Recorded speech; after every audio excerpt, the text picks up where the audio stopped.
Good evening, YouTube. This is Kaylin Stern coming at you with my regular Sunday night dinner. And I am bringing it up on my tablet so I can read the chat from there. So what I got is one of the newer pack styles. I don't know if all the companies are doing their first strike rations like this. This one happens to be from Sapaco.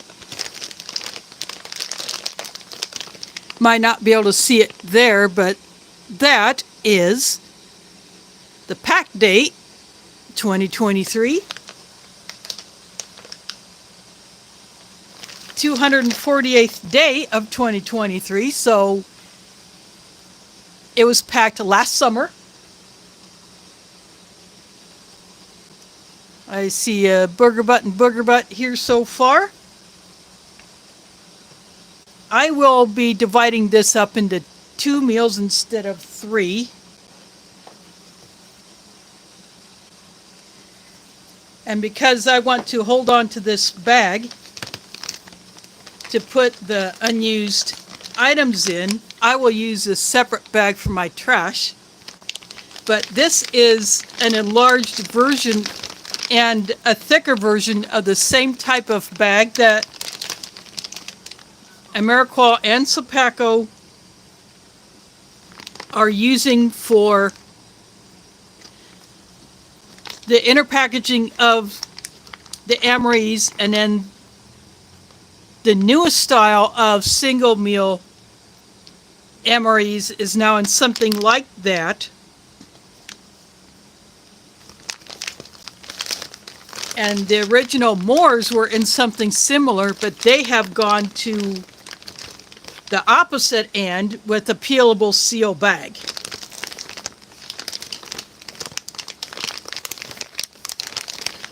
So I'm just going to slit this open.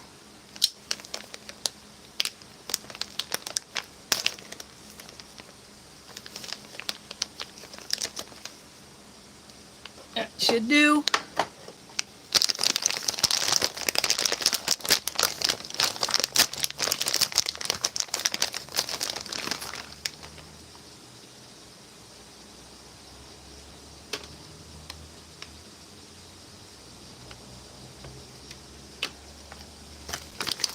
Got Camp Patton Family Compound here. Lolaslos is a name I had not seen before. Welcome. I do these every Sunday at 7 p.m. U.S. Central. I'm in the Central Time Zone. Now, another thing about this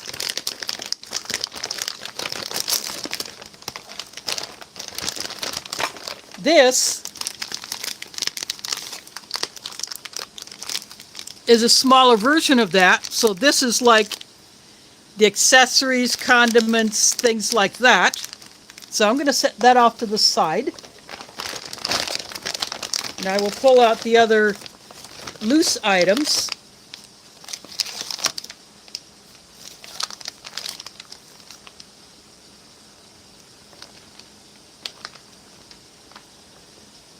This is an Italian style shelf-stable sandwich. The title does not say the meat in it.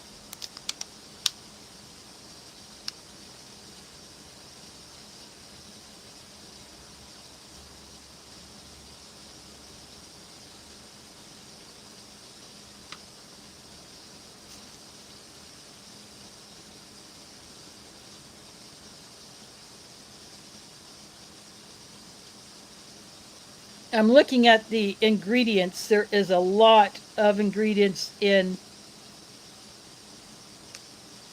the bread itself. This one is a pork sausage, so I will not be eating this one. But that's what this one, it's a pork sausage Italian seasoned shelf-stable sandwich.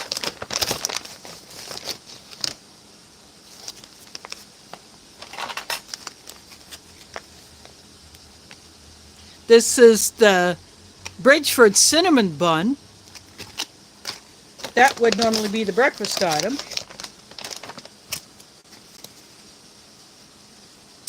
And here is a chicken breast. And as the name implies on this card, which I will now pull out, a garlic and herb seasoned chicken breast.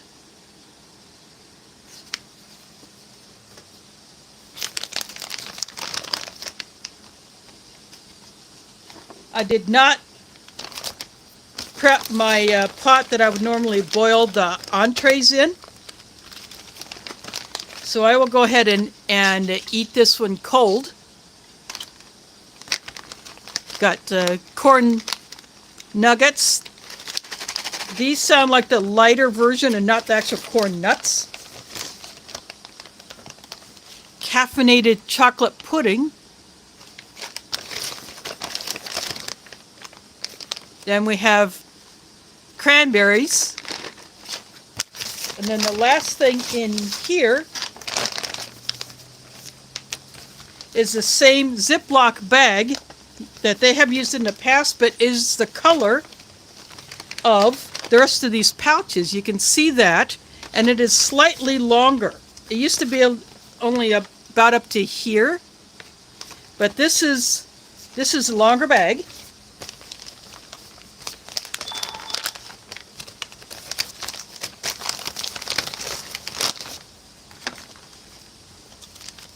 I'm going to go ahead and throw the pork sandwich back in there.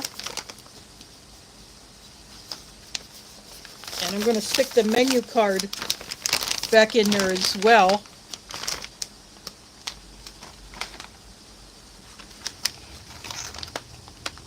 Now I will set these off to the side.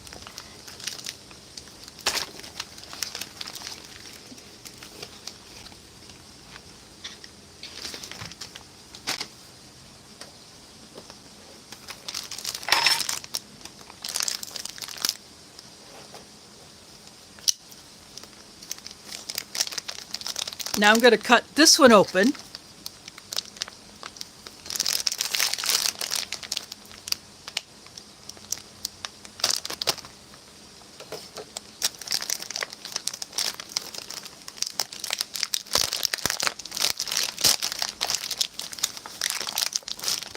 So in here, everything is vacuum sealed inside of here. In fact, the first strike bar was stuck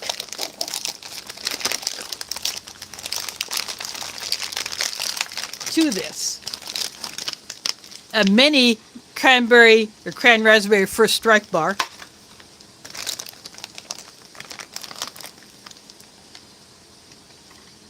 Little bottle of Tabasco. I'll put that right there.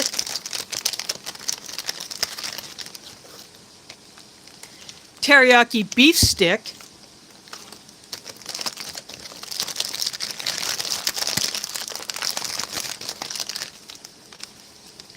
The caffeinated mints. There's 5 in there. And then the accessory pack was almost sealed inside of this bag here, so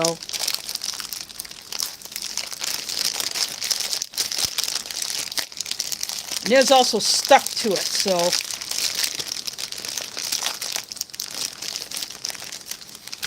I'll deal with that in a minute.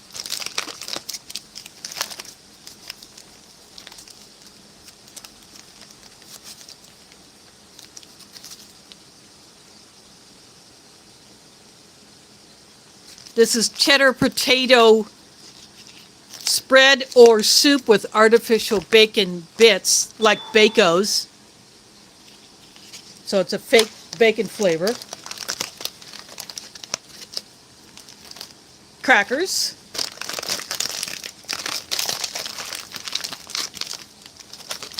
Tortillas. But notice the color difference? The tortilla packet is slightly darker than the cracker packet.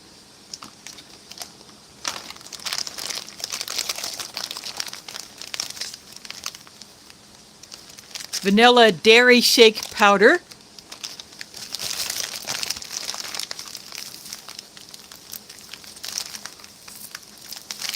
then the tropical punch beverage powder, and then the spoon,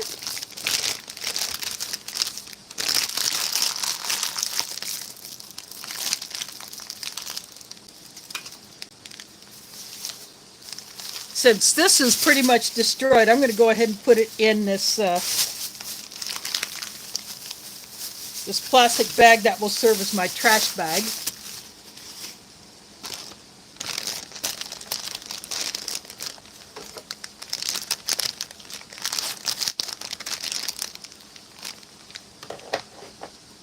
I just cut into the accessory pack since this is pretty much going to be messed up anyway.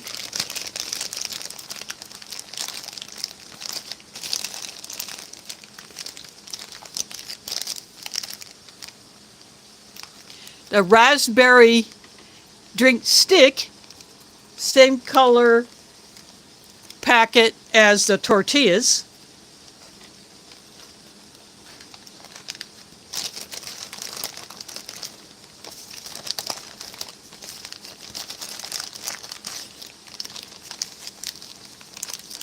Get 3 of the moist towelettes. Again, this is designed to be a 24-hour ration.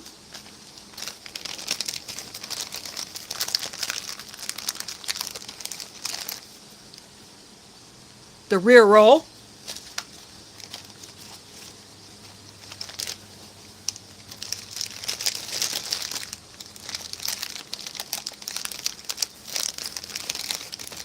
Then the last few items in here, D.D. Bean and Sons matches,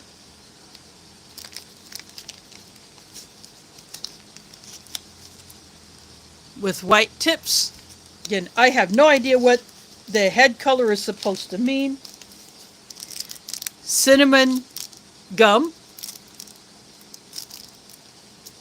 And then super tiny salt packet, about the same size that you would get in some of those commercially produced packets for catering companies.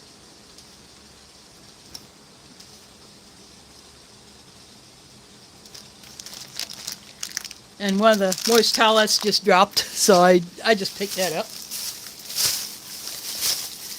No coffee in here.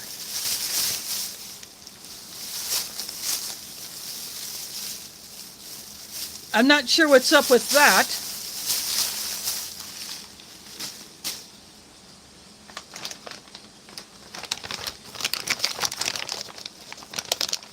Actually, I think I'll just keep this menu card separate and not keep it in the bag. So what I'm going to do is I'm going to go ahead and toss in these items that I'm not going to use.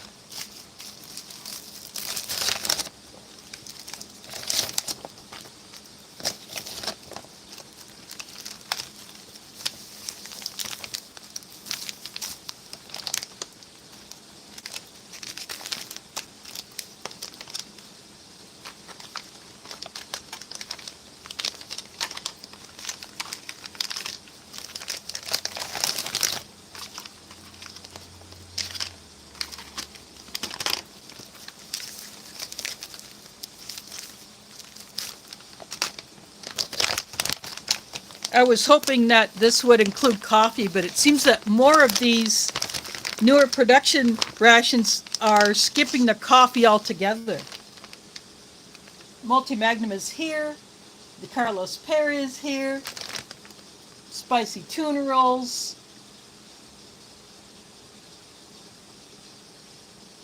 Mama Styles. So I was leaning to my right to look at the chat to see who is here.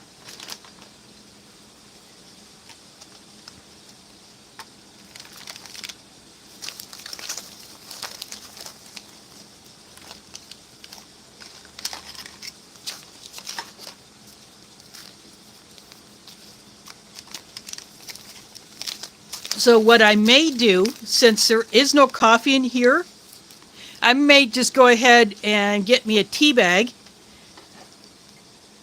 because I want my delicious mug to get some use. I'll probably just make myself a cup of tea, and I may use some of that water to actually mix this.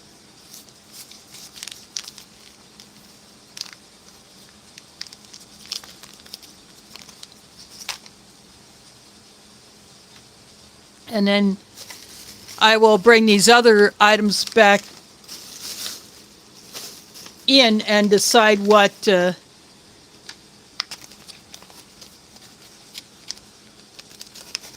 I will pick out of there.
Okay, I am back, and for those just coming in, this is First Strike Ration Menu 9, packed in 2023.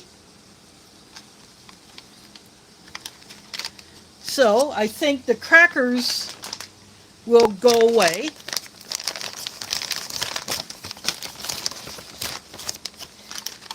I will wrap the tortillas, I'll put the chicken breast in one of the tortillas.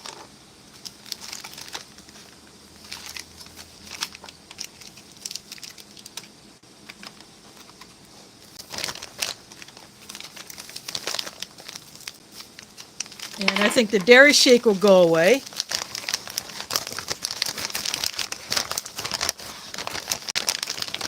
Again, this is the new packaging style.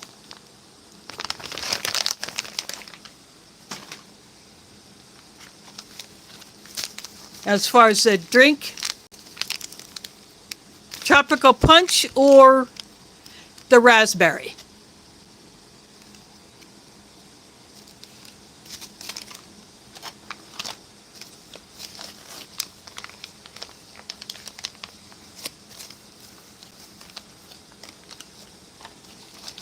On second thought, I may just skip this. I may do this next time. I'll have this with the potato cheddar. I'll make this into a soup, and then I'll have this, since I will not be eating the pork sandwich.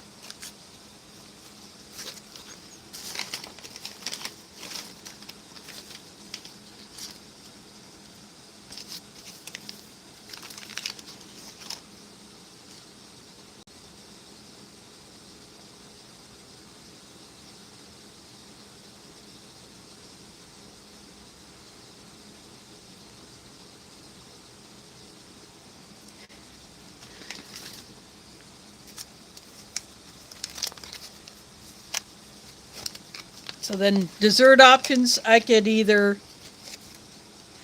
go ahead and eat the cinnamon bun,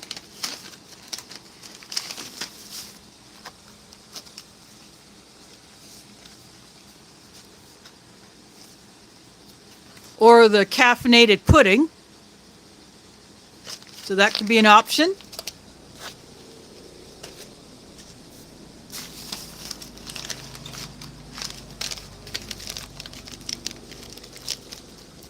These are the barbecue corn nuggets.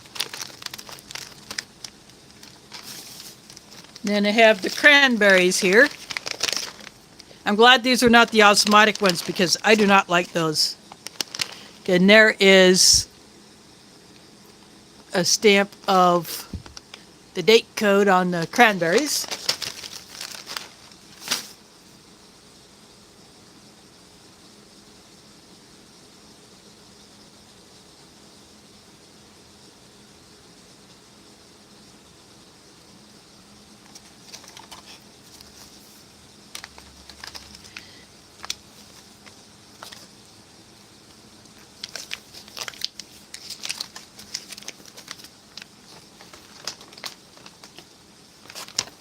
There is one other thing that I could do.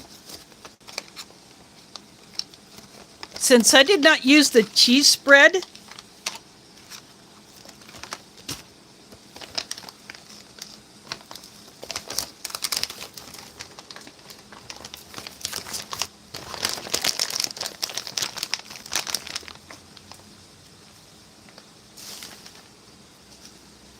I can go ahead and get that.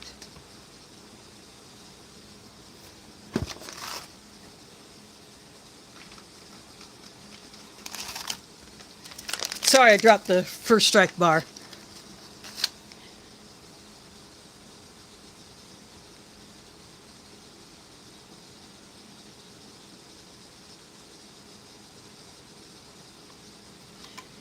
Yeah, there are, especially when you get into the older stuff, that can have some weird tastes.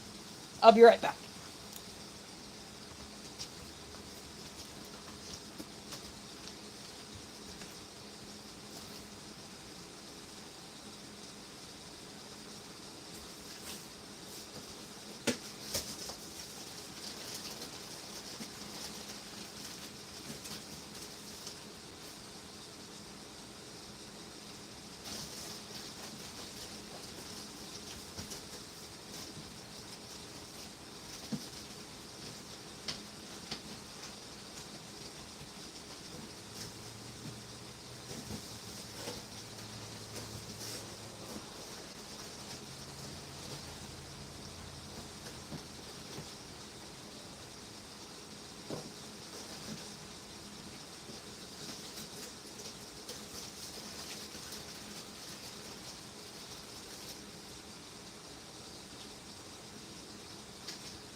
Okay, I got the cheese spread.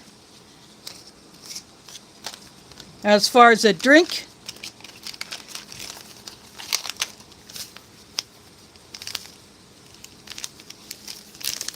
I don't need the tropical punch and just get it out of my life, or the raspberry.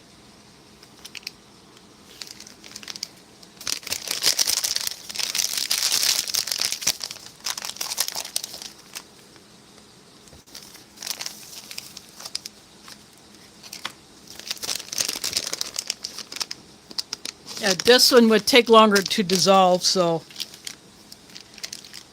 yeah, I'm just going to go with it. I'm just going to go ahead and get this one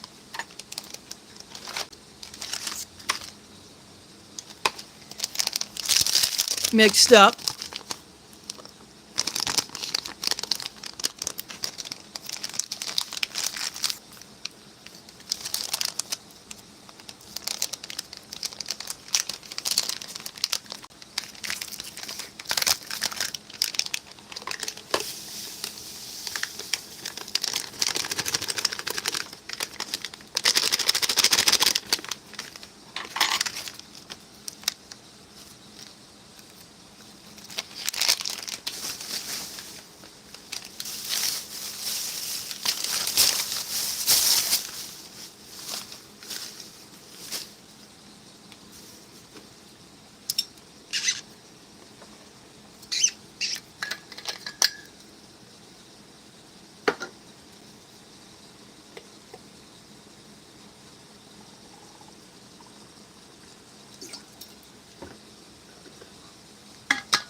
My crusher is here. Thanks for dropping in.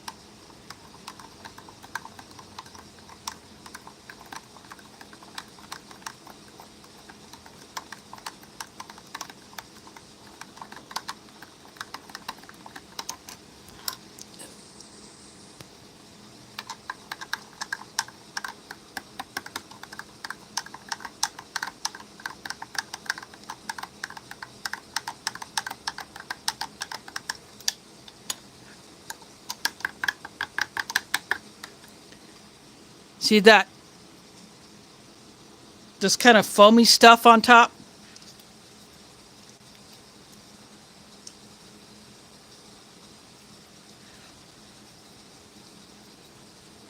That's going to take a while to dissolve, so it'll get another stir later.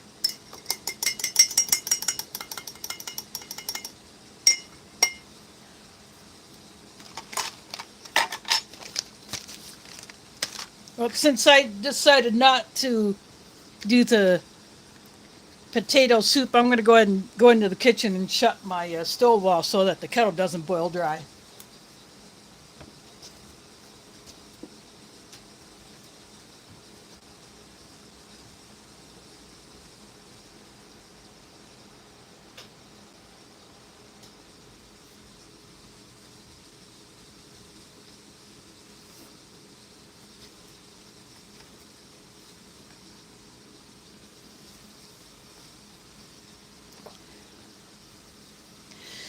There we go.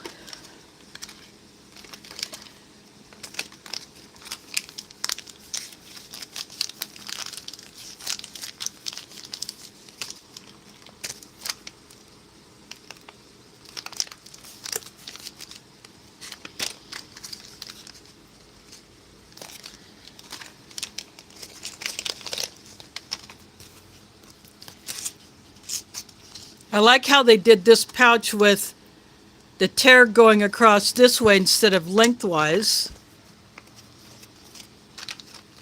But I'm going to go ahead and open the tortillas first. And this is a darker,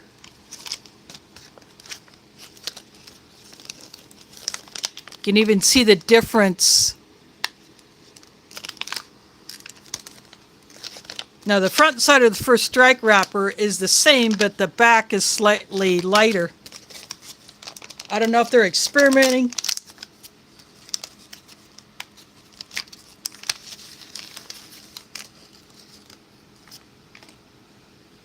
Oxygen absorber left behind.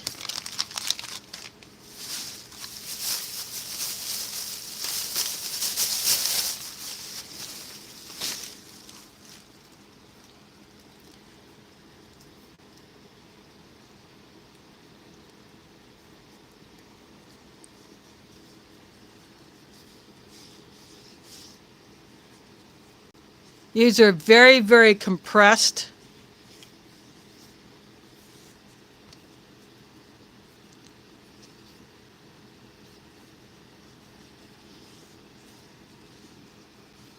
I'm just gently running my hand in between them to separate them.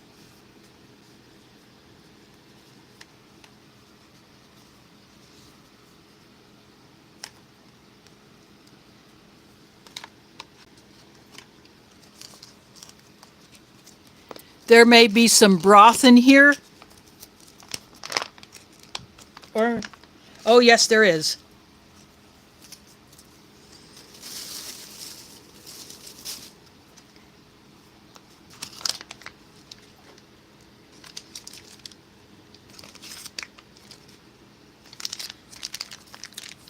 I just let the cheese spread packet sit on top of my delicious mug.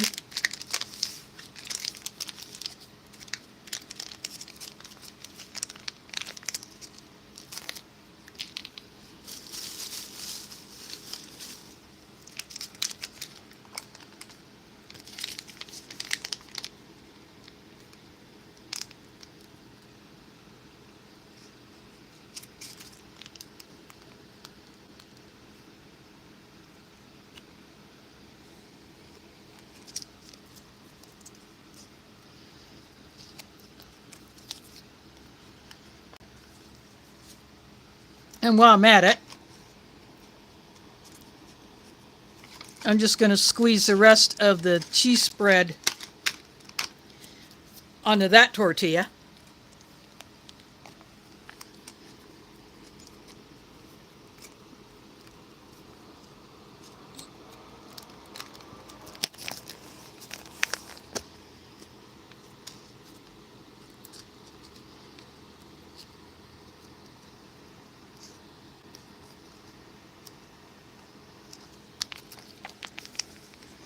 And maybe put a little bit more on this one.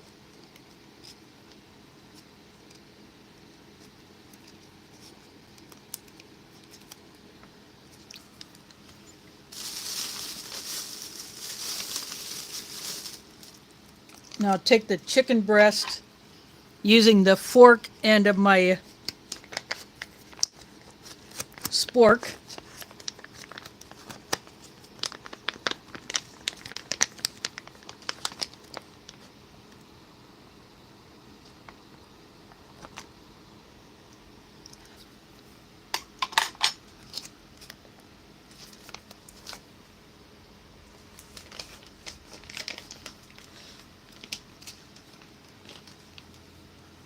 Actually, this is so big that I could put both of these on here like that and make me a chicken cheese sandwich.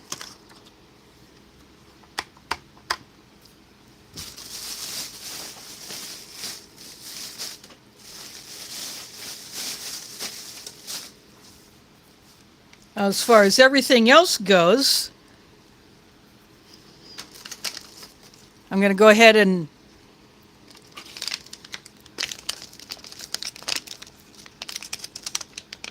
I'm definitely going to go ahead and open up this first strike bar because this cran raspberry is the best one. This is the smaller version. It looks about half of the standard one.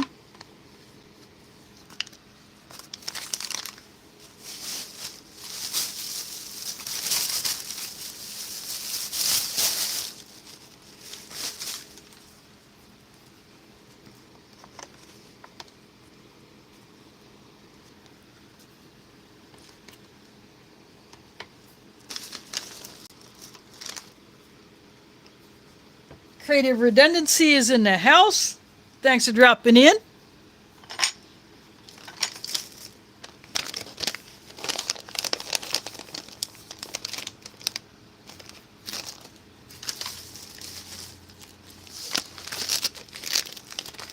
Well, since I got the cranberry theme going, I might just go ahead and open up these cranberries.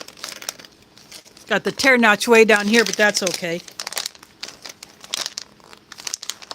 It's not like it's packed all the way to the top.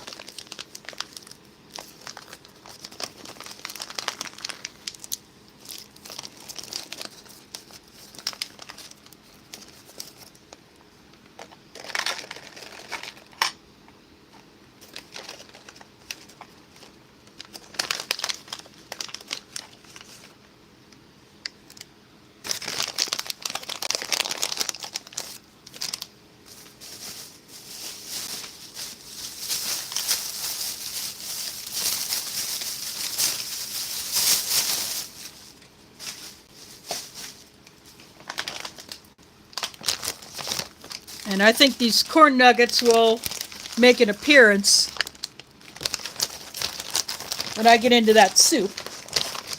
So they have gone back into the ration bag. Again, this is First Strike Ration, Menu 9, packed in 2023.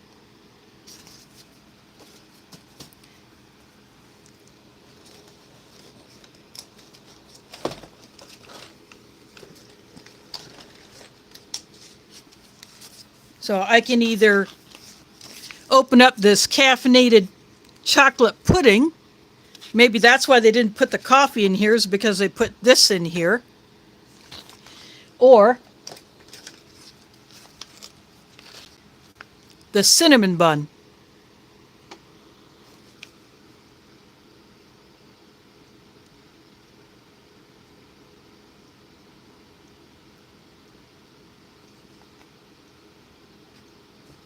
Well, happy birthday, LJ. He may not get to watch this, but I'll still say happy birthday to him anyway. So you make up my mind on what should it be, the caffeinated pudding or the cinnamon bun. I will go ahead and get the tea bag out of here.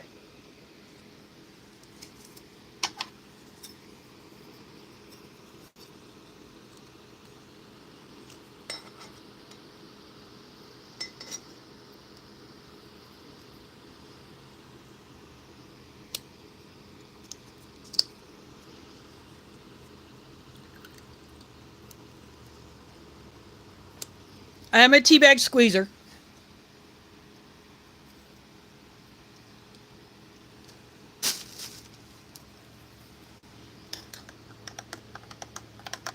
And I'm giving my tropical punch another stir. It just sounds different when you're stirring this stuff as opposed to any other. I don't know why, but it just does.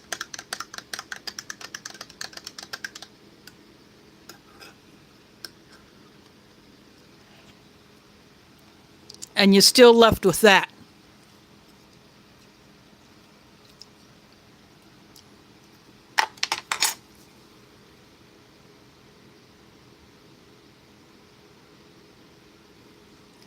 Oh, I do happen to like the pudding.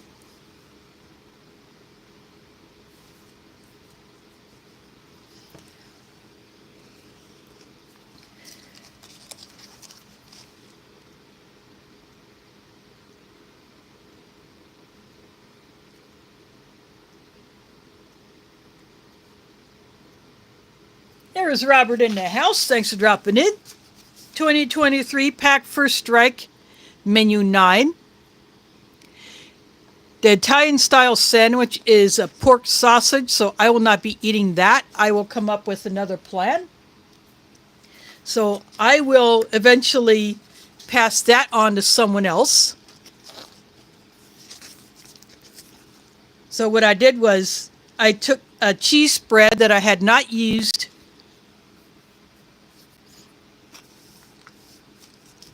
from the last MRE I opened up, and I put it on the tortillas with the chicken to make a chicken sandwich.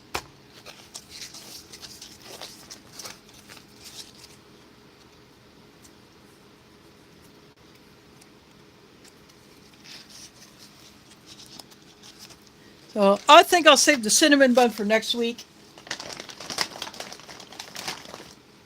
Yeah, I will get into the rest of this stuff next week.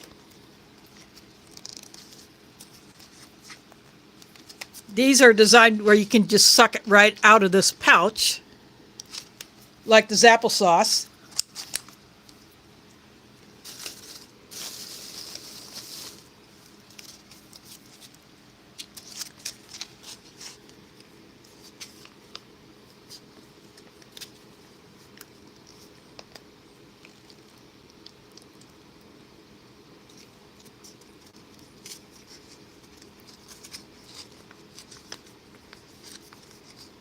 But I'm going to squeeze it out of here.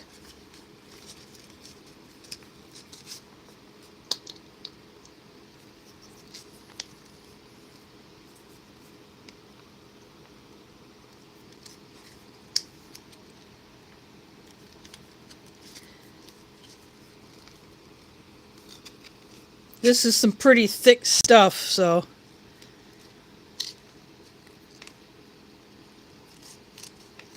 it'll take a minute.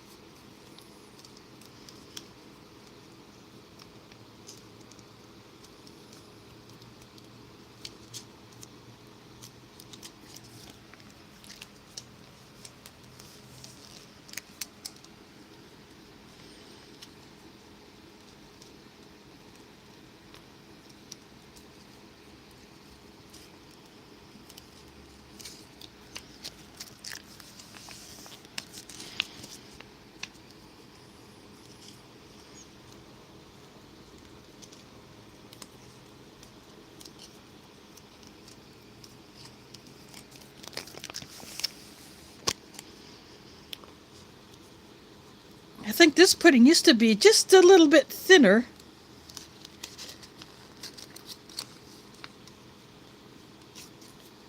Which you would think would make it a little bit easier to suck out of here.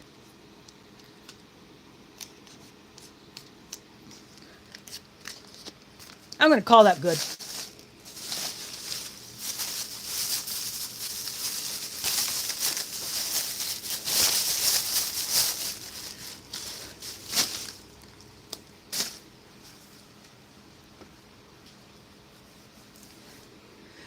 So that is everything opened up.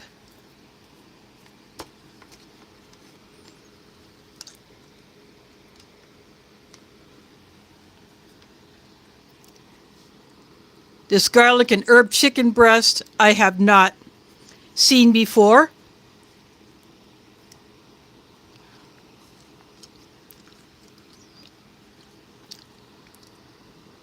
Being that it's kind of a squared, I'll take a few bites of the tortilla to get to it.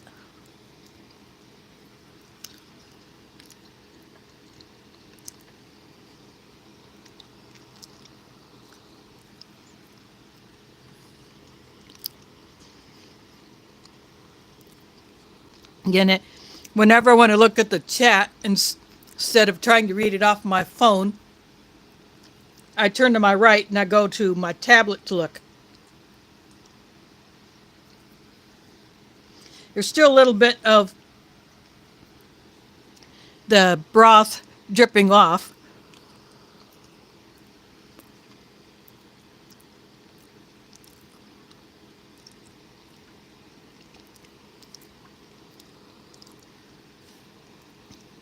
You know, that cheese tends to overwhelm it a little bit.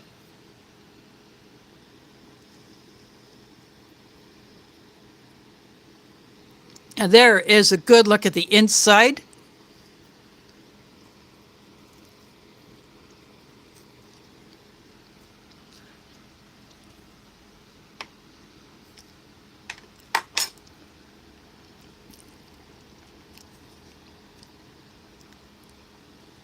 I can pick up the garlic,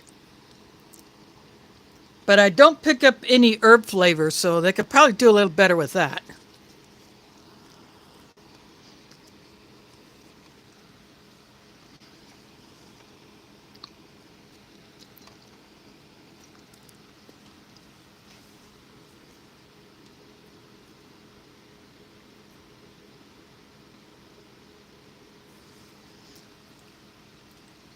I was hoping LC would come in tonight, but she seemed very interested in this one.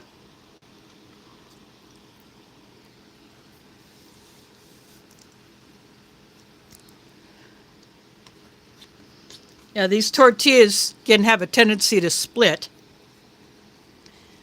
but I may be able to break this.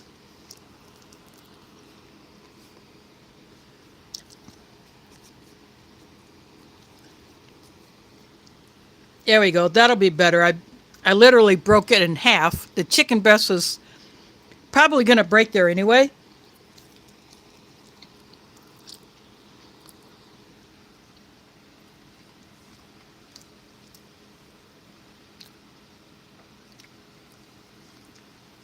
Just a little bit of cheese on there does work. It probably could have done something a little bit, unless they're intending for that cheese soup spread stuff with the fake bacon as a spread. I don't know if that's what they're going for.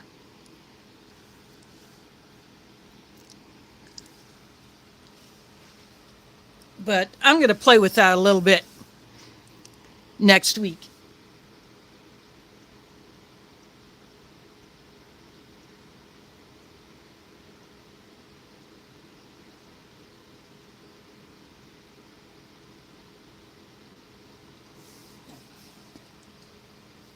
I was just taking a look at the chat.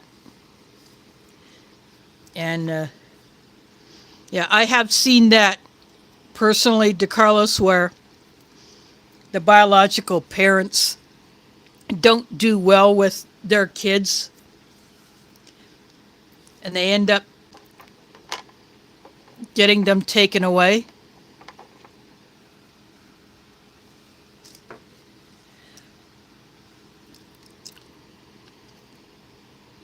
And that's all. I will leave it at that. But I have seen it and it is sad.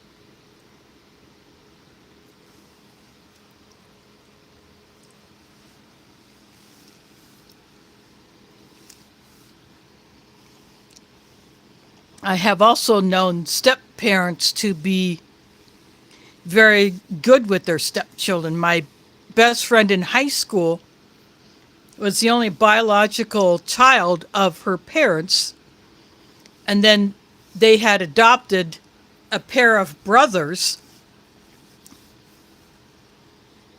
and they were like, it was as if they were biological brothers of my friend. You know, I got to spend some time with them a number of times.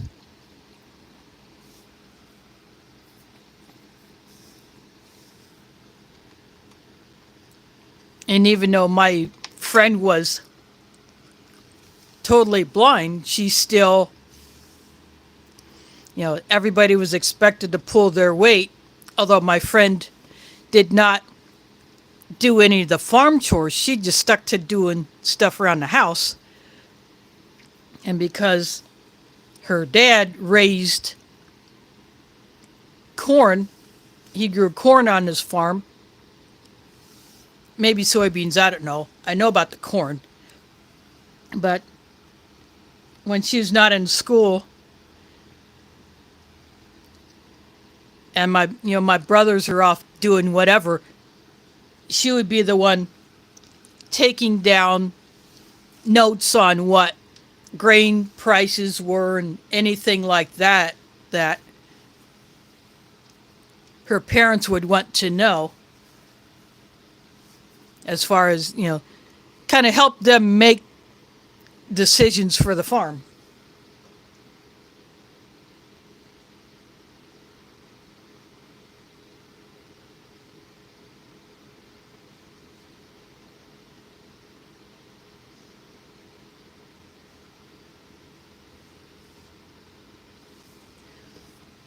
Well, DeCarlos, that happens. Life happens. Everybody goes through that. I have seen that in my family as well.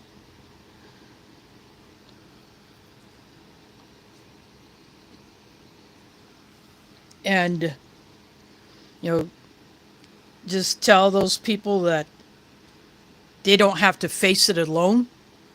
The others who care will have their back.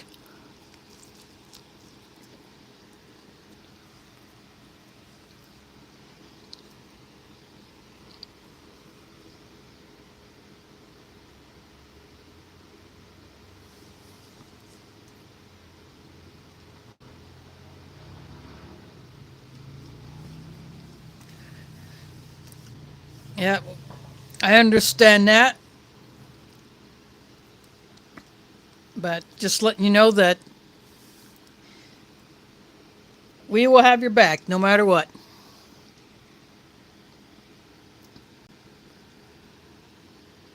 If they change a few ingredients, this might be a little better, but I drink it tonight, get it out of my life. Though this chicken is a tiny bit dry in the middle, so putting the cheese spread on there does help.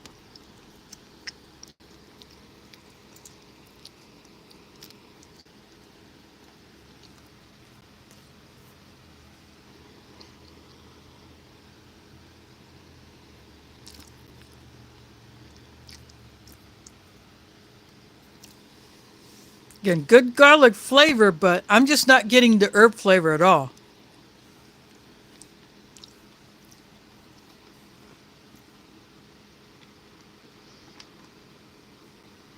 And I have some of these cranberries.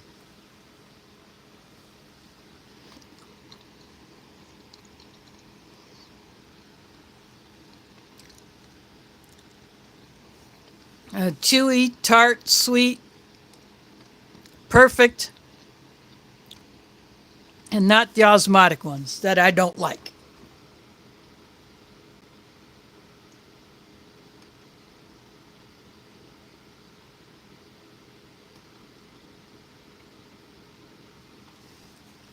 I was just reading Dave's comment, pretty much what I said.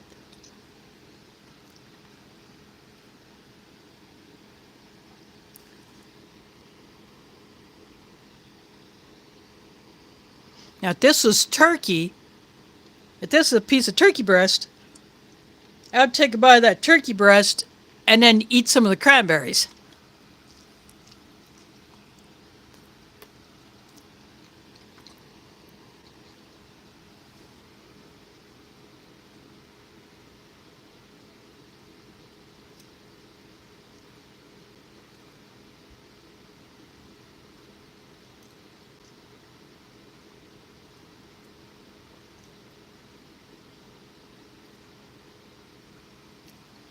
I have yet to see the whole wheat tortillas come up in one of these. Usually it's just these white flour tortillas or the chipotle. I found the chipotle tortillas once in a store, but I have not been able to find them again. So I got those sun-dried tomato basil tortillas, and those are not too bad at all.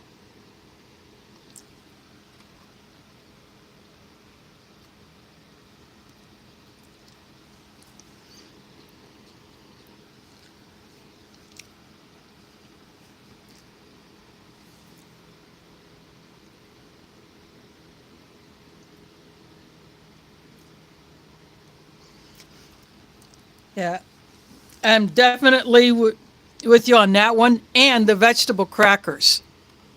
I would love to see the vegetable crackers show up more.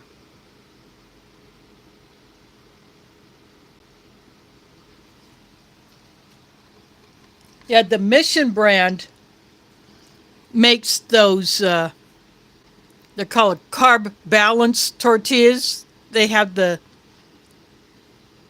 sun-dried tomato basil, and then I think they had a chipotle one, but I've found that once. I haven't been able to find those again. I really do hope to find those again because those are actually pretty darn good.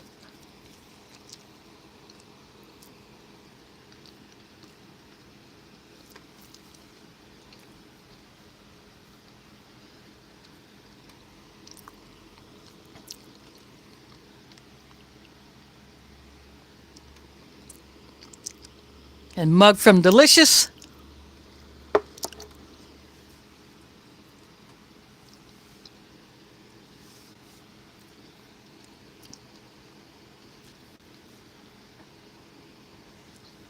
Since I have some other items from Mike Kreischer, his mug may come out to play again.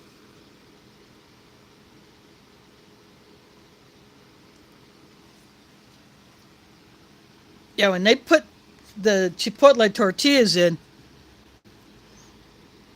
that is definitely a good morale booster for the person in the field who would have to eat that particular ration.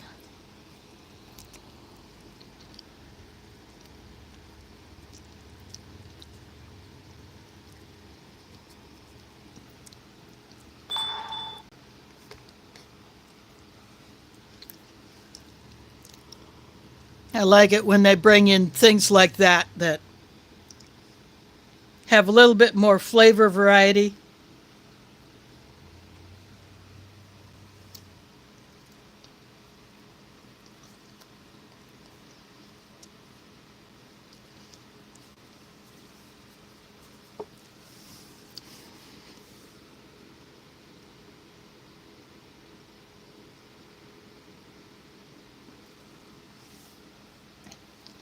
actually have a few packets of that bacon cheese spread that, again, will go to someone else.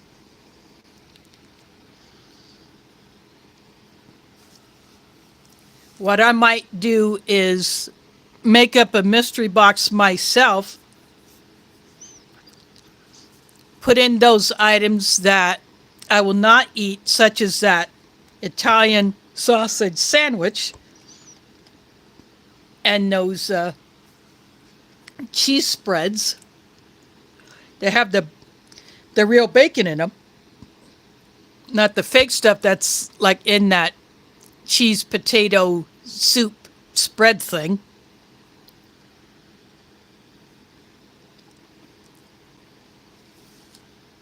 And I might do that as a giveaway item.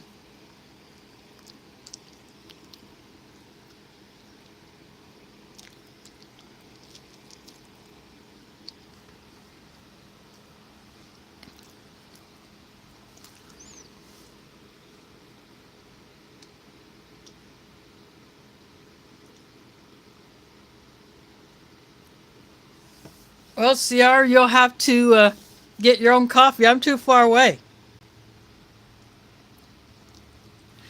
This one didn't come with the coffee. So that and my tea, that's my caffeine source.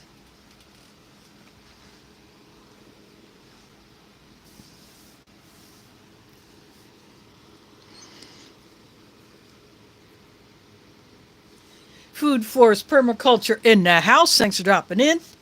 First Strike Ration, menu 9. I'm eating the chicken breast.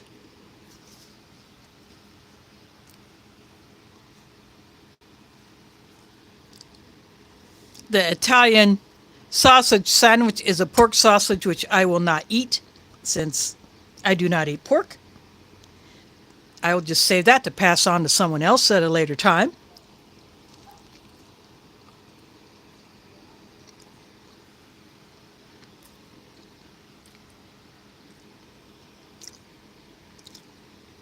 Got cranberries here. This is caffeinated chocolate pudding right there. A half of a cran raspberry for Strike Bar.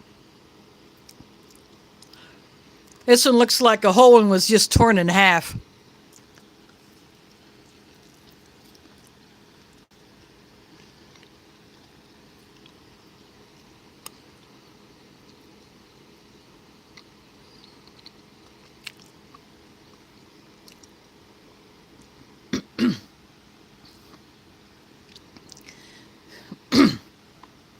Good mix of the cran raspberry flavorings. Doesn't seem to be quite as crunchy. I don't know if they changed some of the ingredients in here. Yeah, Smokey noticed that last night in the first Strike Bar that he opened up. Although I think his was I think he had an older one. But since this is a 2023 pack, I figured it would be as crunchy as they have been. So I don't know if the recipe got changed or what, but it's still the flavor. Yeah. It's the best of the First Strike bars.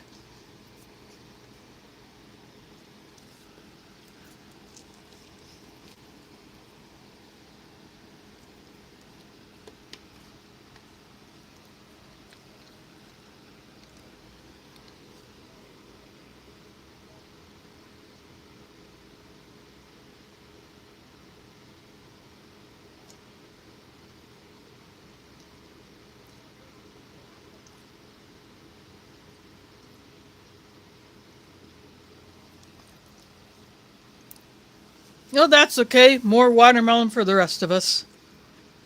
I'm gonna eat another handful of these cranberries.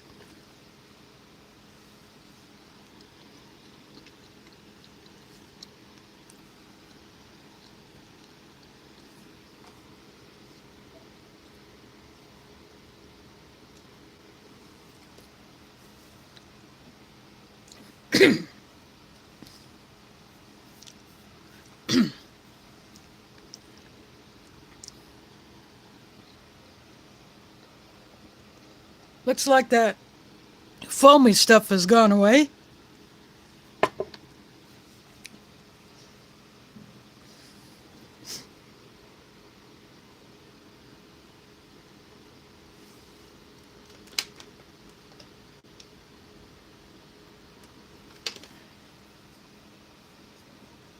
Yeah, that that might be a difficult one to do for the Carlos to get that all the way up to you, CR. Yeah, there's this thing called distance.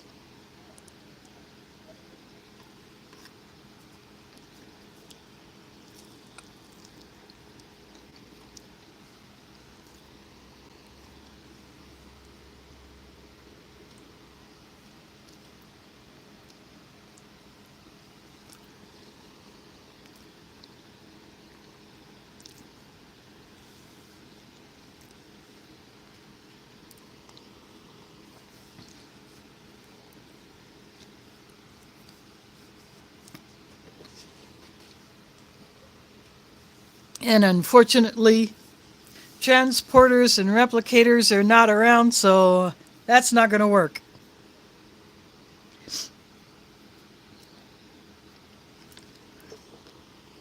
And have another sip of my tea.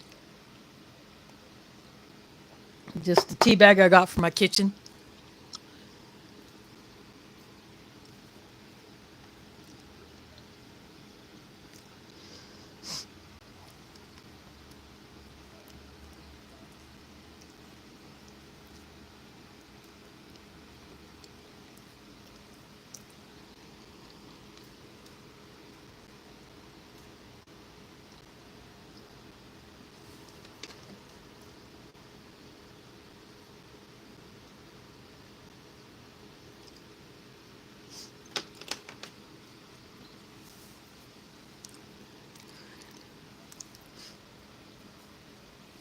Now, speaking of Blazing Saddles, we actually have a bar here in Des Moines with that name. And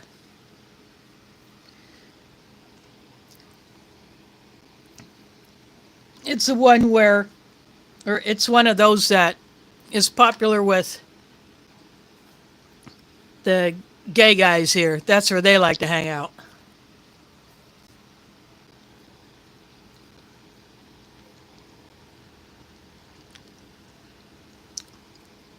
But it's just called the Blazing Saddle, no S on the end.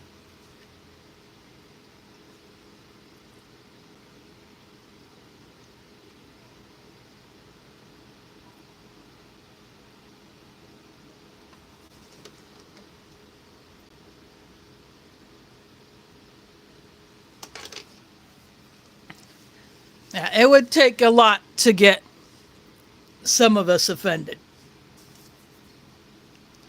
Just like it takes a lot to get me to cuss. You know, I'm not a cusser.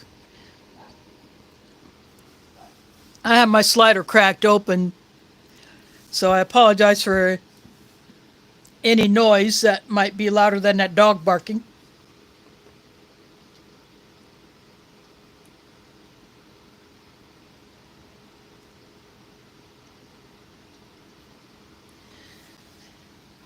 No doubt someone up there on Prince Edward Island is going to have something delicious to eat.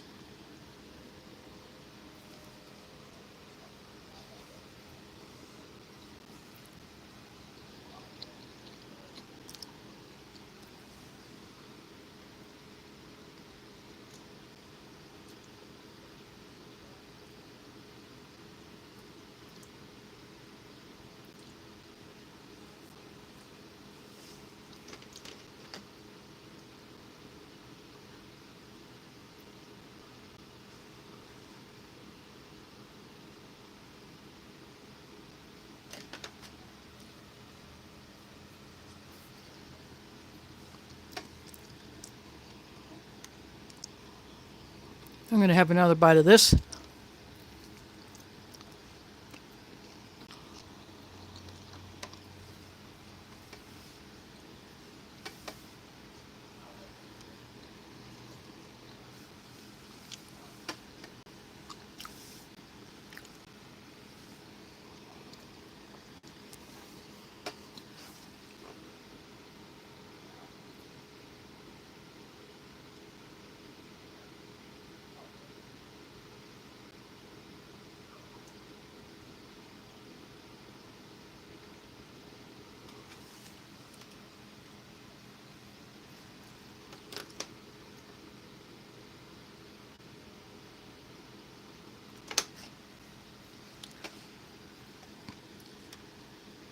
Again, I'm going to agree with Smokey. Something is different about these bars.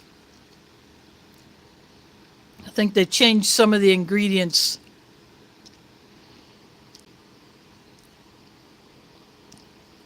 But it's still good.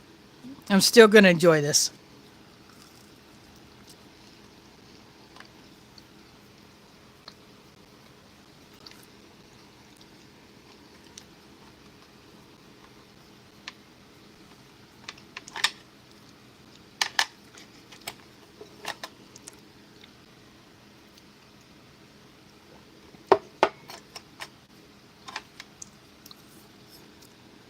I took a drink of my tea. Gonna have a bite of this caffeinated chocolate pudding.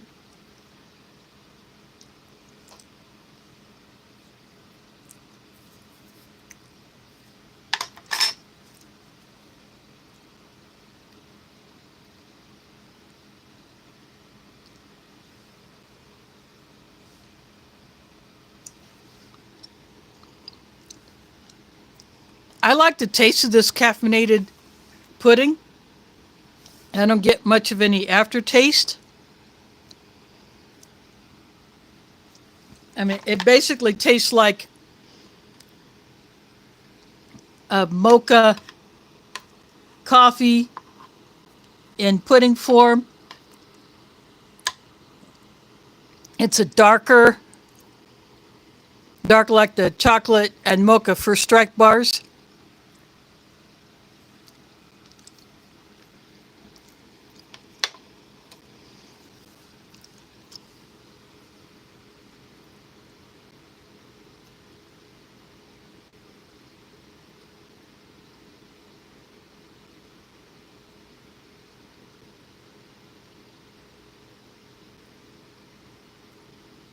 Yeah, very true. And that's the way I try to be.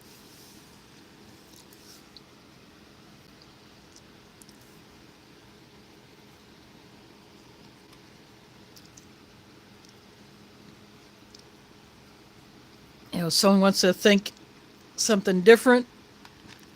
If I don't know about it, I don't care. That's their problem, not mine. Going after some more of these cranberries.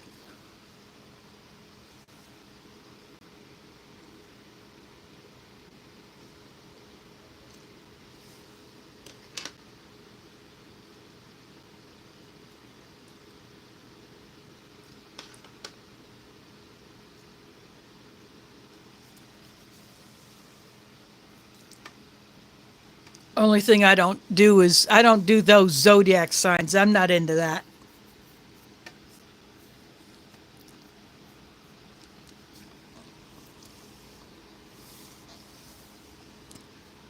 But that's just me personally. I don't have a use for that.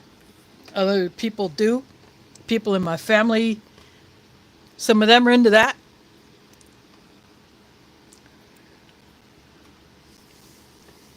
Although I would say, I hope you're, I thought you were a person and not a Ford.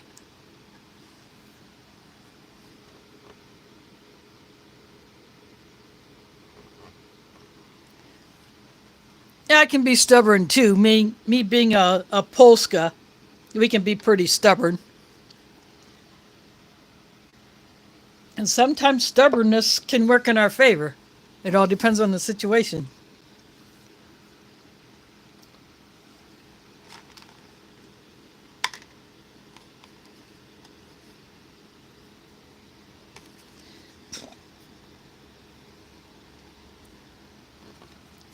And just like it can work against us, you know.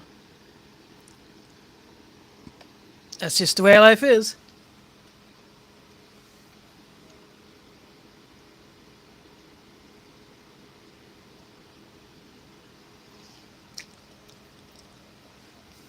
Actually, the cranberry Canada Dry ginger ale,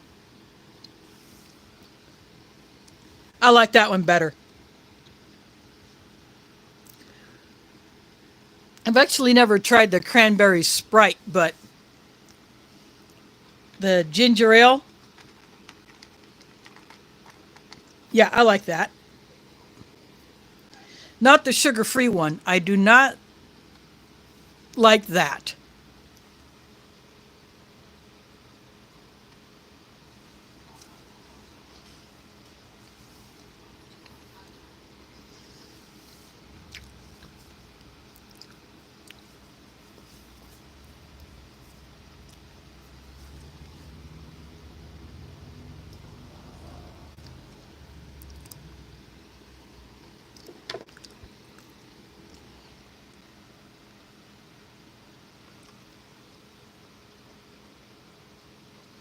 I was just looking at this through the bottom at the light, and it seems to pretty much dissolve. Though there will be that red residue on the inside of my drinking jar when I'm done. But it washes out.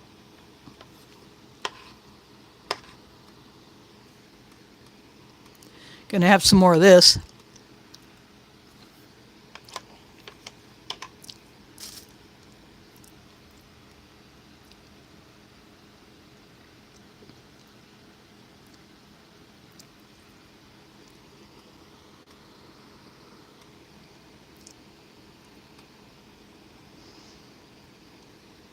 This little Tabasco bottle will go into my fridge where I have a whole bag of these little bottles. I still have all of the Hot Diggity Dog sauce bottles that I got from British Rations. Steve Brahms, my Iowa brother, is here. How's it going where you're at? There's a nice picture of the last one that you put up on Facebook. I thought that one was pretty cool. Yeah, he puts up videos now and then on YouTube, but during the growing season, his whole family is just working their butts off getting their stuff ready for the farmer's market and then selling.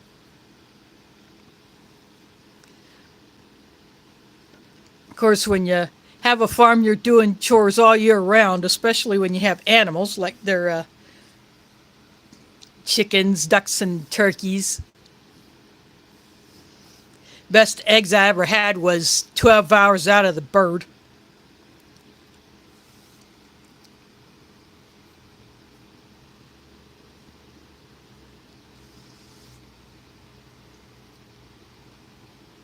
That was a good time that weekend.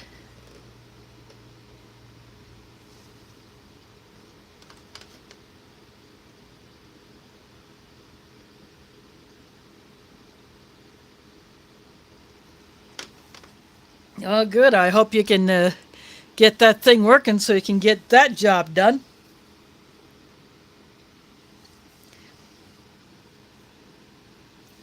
I do hope to take a wander through the corn maze that you guys do every year.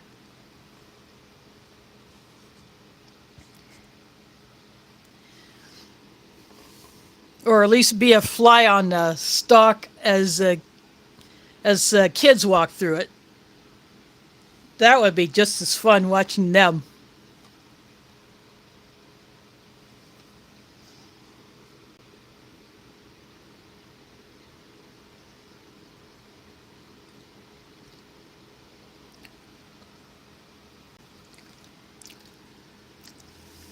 Well, DeCarlos, for the most part, if where the chickens lay, it's kept clean, and the chicken itself, if she keeps herself clean, then the eggs come out clean.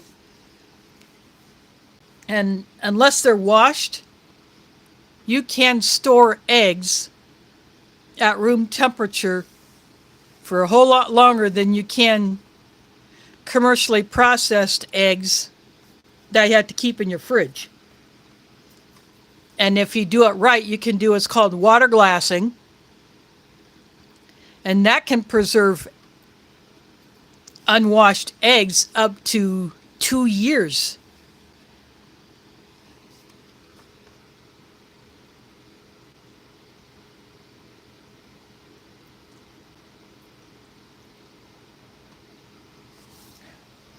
Yeah, I won't be able to get down there, especially since I don't drive.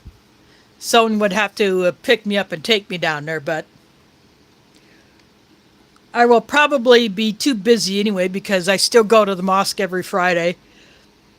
And this past Friday, some medical students from Des Moines University put on a little clinic, and the students got to have some hands-on practice in doing some couple of simple blood tests, blood pressure, glucose, to check the blood sugar,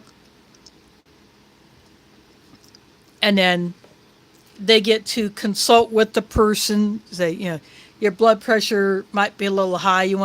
I want to do something about it, or they have a doctor, one of their instructors, with them, and so it's a great thing for our community to get these little health checks, and it's good practice for the medical students. And I love that aspect that they get to have hands-on experience in doing these things and dealing with equipment issues, like one of the blood pressure cuffs acted up when she was running it on me, and I said, I told her it's not feeling right, and so she started it over. Yeah, that's feeling right. It's acting like it should. So they get to deal with that kind of a thing.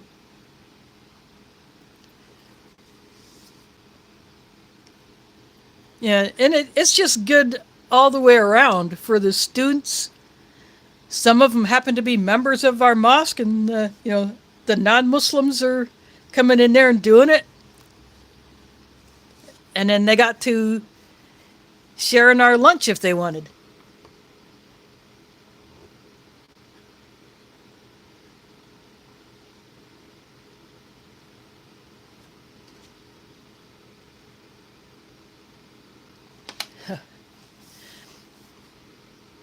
I was just looking at that ghost emoji that Spicy put up.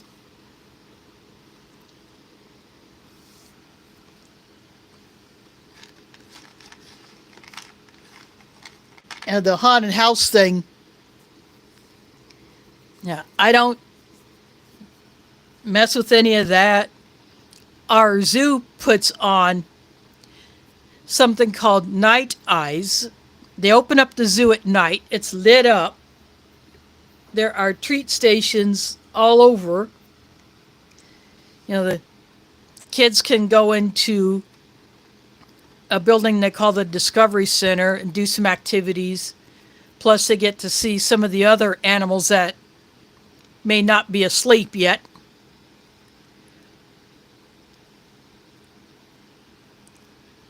And they do that for several nights. My great niece is, she's 13 now, so she's getting past the age of doing all that.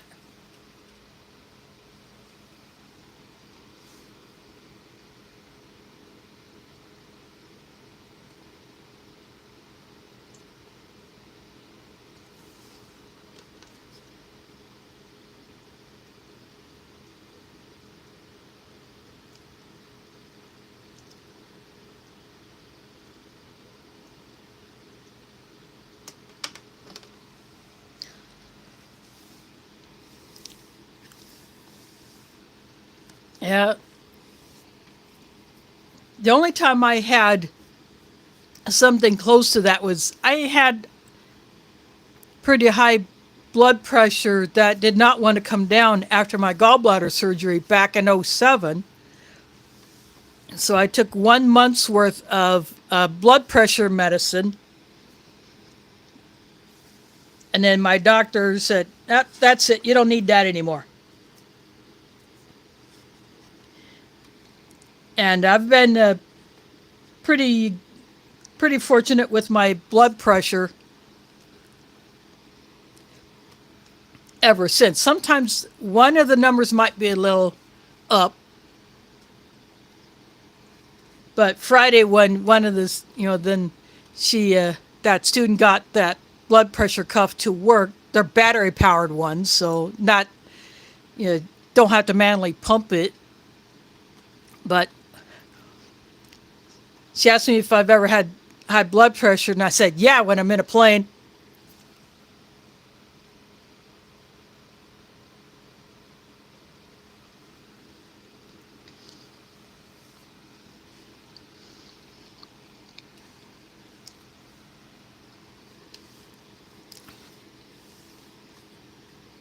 I'm always looking for opportunities to drop lines like that.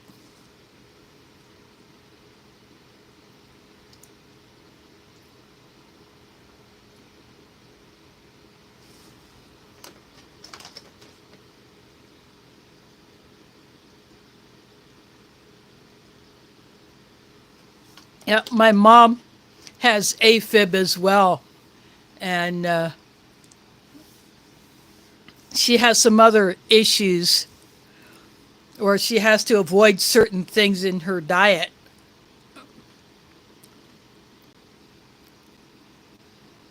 Otherwise, that could cause her some problems. She has gout, so she takes medicine for that. And because of that, she cannot have a whole lot of vitamin K. So she doesn't get to eat as much lettuces and other leafy greens like spinach, kale, anything like that very much. She'll nibble a little here if she's in a restaurant where there's a salad. Now, fresh herbs like basil and thyme and any of that, she can eat that. And the first year that I grew some, I gave her a few bits and, fresh out of my pot. So I should have given her some last year, but I didn't. I dried it all.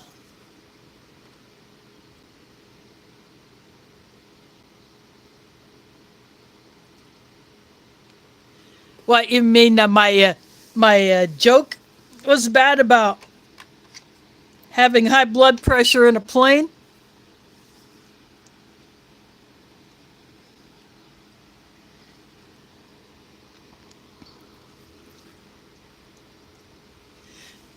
Well, see, that's a weird sense of humor that I have. I got that from my late dad.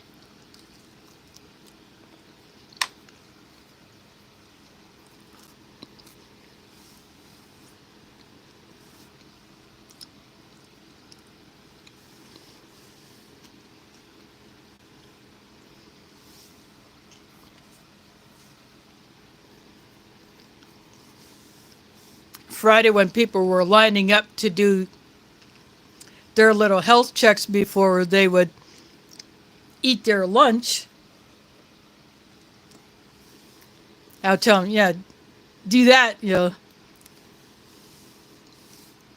get checked out so you can make sure you're still alive.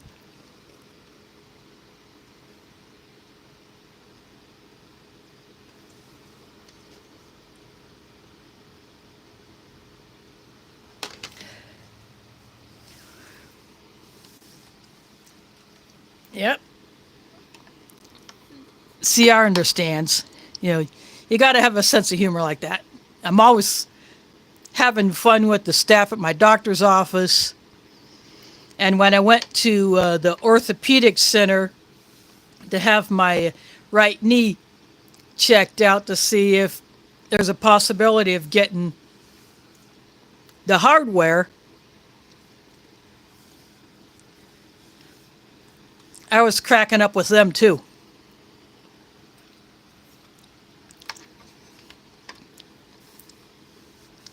Yeah, they said I need it, but they want to hold off.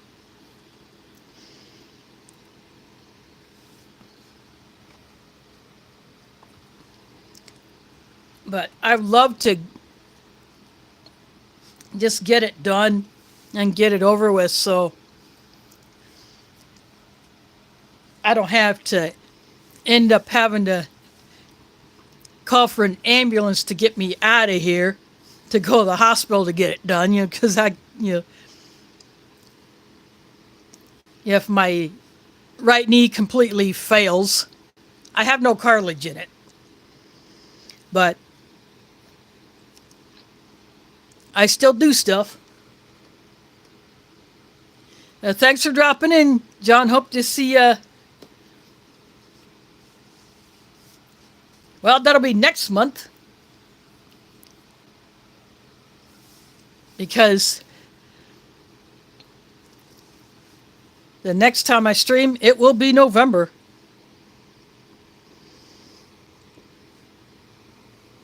As the 31st is on a Thursday. So November 3rd will be my next stream. And then I will get into the rest of this.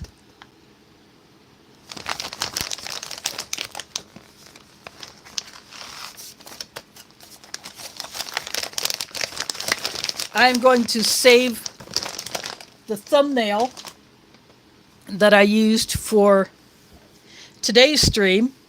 I'll just use it again next week.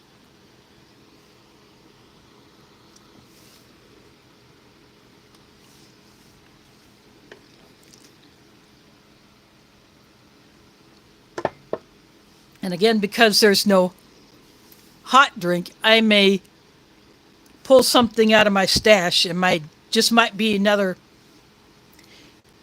tea bag.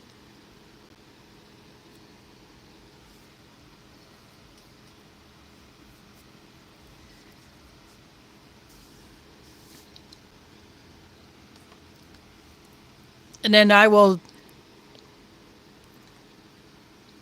mix up that potato soup, that instead of using it as a spread, I have just tried it by itself, and like that other potato soup spread thing, straight up it's very salty, but when you dilute it and mix it up as a soup, it's not so salty.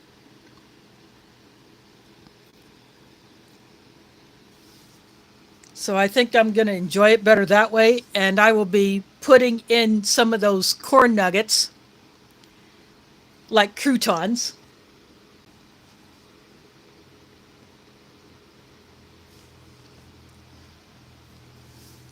And then I will eat that teriyaki beef stick, which doesn't, if it's what I think it is, it doesn't have as much teriyaki flavor as I would like,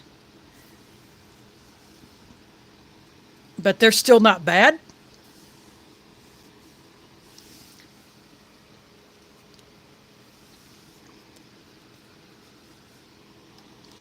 So I will still enjoy that one, and I'll have that cinnamon bun.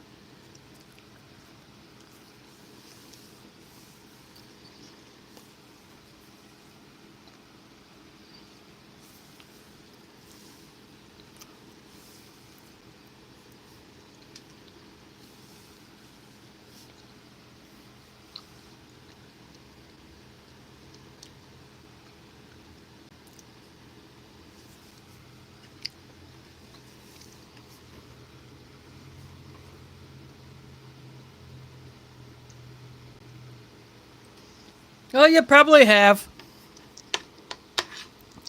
But then I can't see that far from here.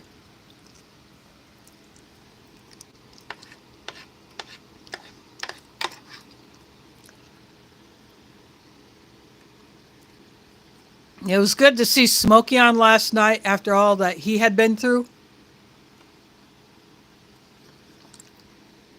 Unfortunately, the phone that I have my Discord app on is acting up, and I'd even gotten a new SIM card. I put that in. That was working for a while, and then somewhere Friday afternoon, because the weather app on there is still froze at the last time that it updated. I can't make calls on, or I can't, of course I can't make calls on it, but less emergency call. I could probably still do that, although I'm not going to test that, but I can't get my Wi-Fi to connect, can't get mobile data, so I don't know if the SIM card has dislodged or what, but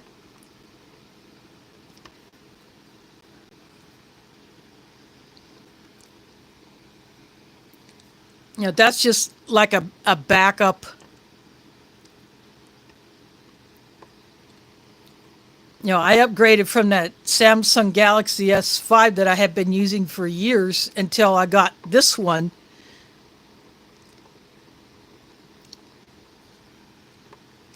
But I'll figure that one out. I just like having backups.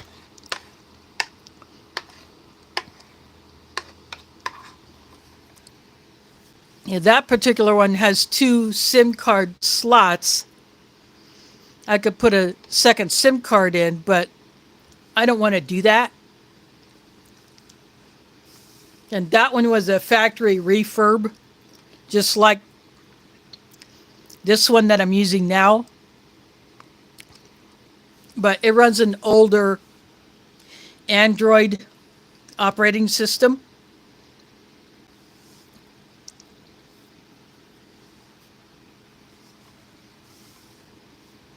So I may end up just replacing it anyway. I'll just have to figure that one out. And I checked my analytics, and I am less than $2 away from breaking the $100 minimum for an AdSense payment.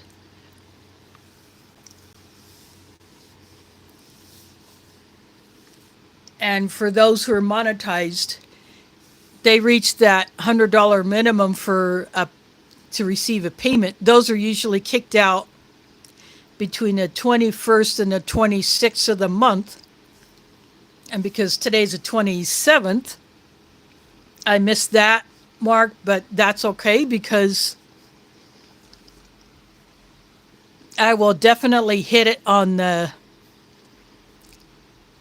I'll probably end up passing that $100 mark before this month ends. And with the views I'm getting tonight from the stream, I may go ahead and about 2 or 3 o'clock Central Time, I will see that bump up. And I use those payments to either get something to use on the channel, whether I get a new phone for streaming or a backup or something to test, or I buy Ration with it, something that will make its way back to the channel. My phone mount is still holding up, but with the crack that I have in that part where the jaw connects to the arm on the ball pivot, I don't know how long that is going to last. That crack has been there for several years, and I super glued it. That is still holding, but I don't know how long that's going to hold. And it can be a bit unsteady, so I'm looking at some that are like it that have a completely bendable arm instead of 1 or 2 articulated joints, because I like the flexibility that a completely bendable arm gives. I have never used an iPhone. Yeah.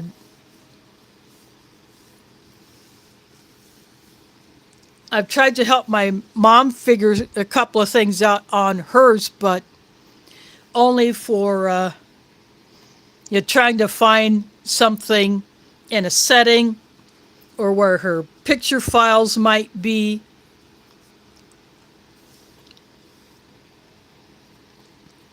or say how to do something in an app, like when she's on Facebook.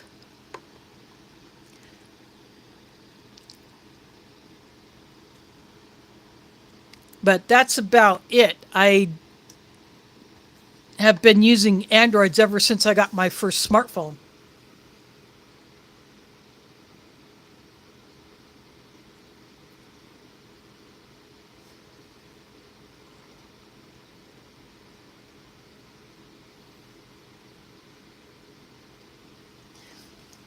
I guess I'm one of those, I will use one until it just quits working the way that I would like it to, but I don't just throw them away. I still have the older ones. They're basically a backup to a backup.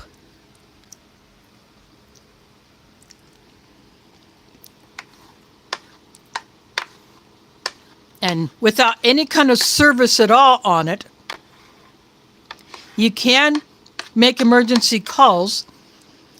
In fact, for some people, there are programs where,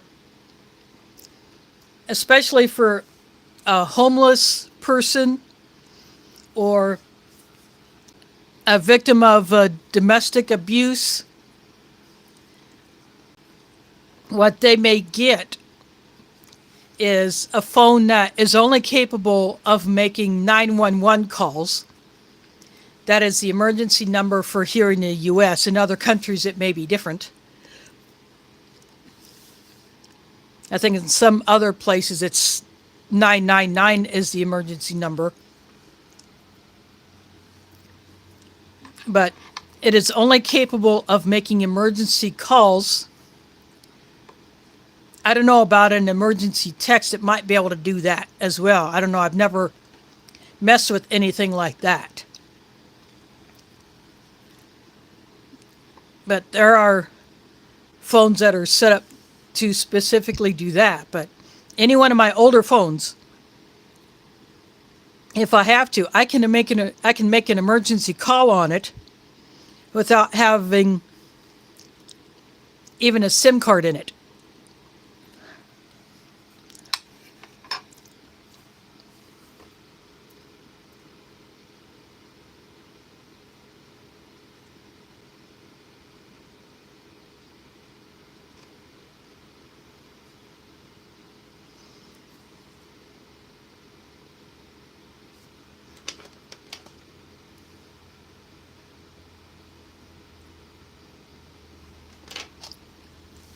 Yeah, some of them might still have memory cards in there that I have pictures on, but most of the time I just transfer those memory cards to the newer one.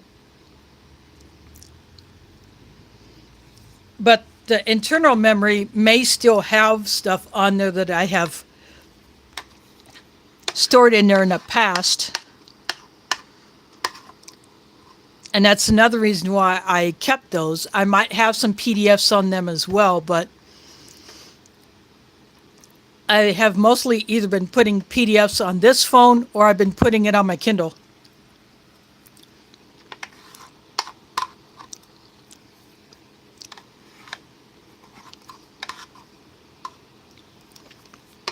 I'm finishing off my caffeinated pudding.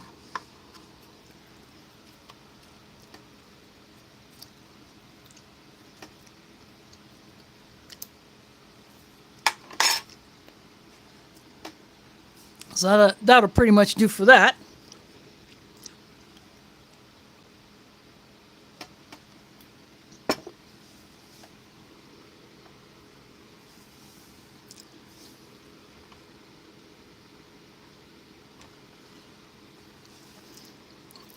The last flip phone I had was one that I had probably had for like 6 or 7 years.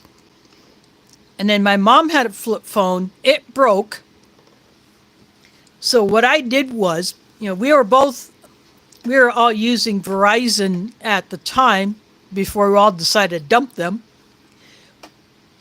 for various reasons, which I'm not going to bother getting into. But I decided to go ahead and get my first smartphone. And because that flip phone is still in very good shape. It's a tough one. I gave that to her. She put her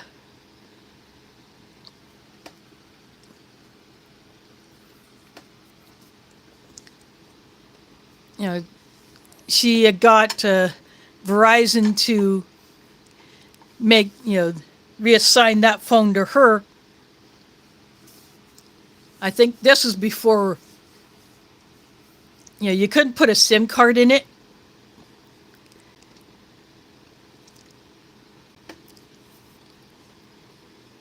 So she used that thing for probably another 4 years before it finally gave out. And that's when one of my sisters upgraded to a smartphone or a newer one. And then that's how she got into it. But my sisters were more, they were using the Androids, but then they went to the iPhones. And that's what they've been using ever since. So my mom recently got a newer iPhone. The other one, her previous one, was just not holding a charge. And because she uses it to control her hearing aids, setting the volume, checking battery level, and all that.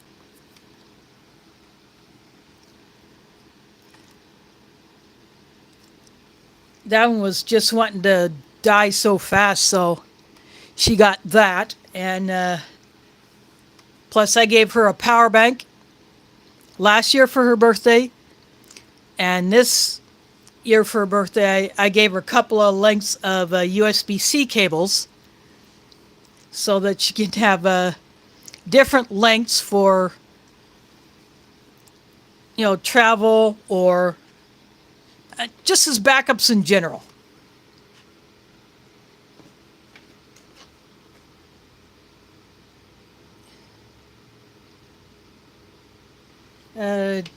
Chibi, I hope I'm saying that right.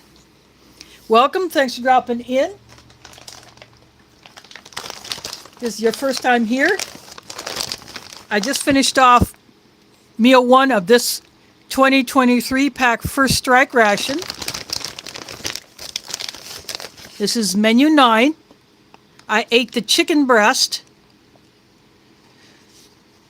The shelf-stable sandwich is an Italian barbecue flavored, has pork sausage, and as a Muslim, I do not eat pork, so I will be passing that on to someone else, and I will do something different next week.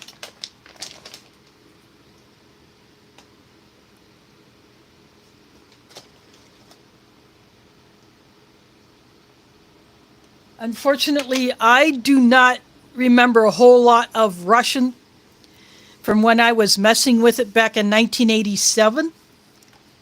A Cold War prepper, if you go to his streams, he is fluent in Russian. In fact, he used it on the job, and he still keeps up with it. I think he still converses with people in Russian. But unfortunately, I was only messing with it as a bit of a hobby. Just something that a philosophy professor at University of Central Arkansas was doing because he was fluent in it. And he just wanted to see how many people would have an interest in that language. I was studying Spanish as my major because that's the language that I had access to in high school. So I just kept going with that. But the Russian seemed interesting. And when I was a kid, our local public broadcasting service, or PBS channel, also known as the educational channel, they had a Russian learning series geared toward kids, so I was watching that.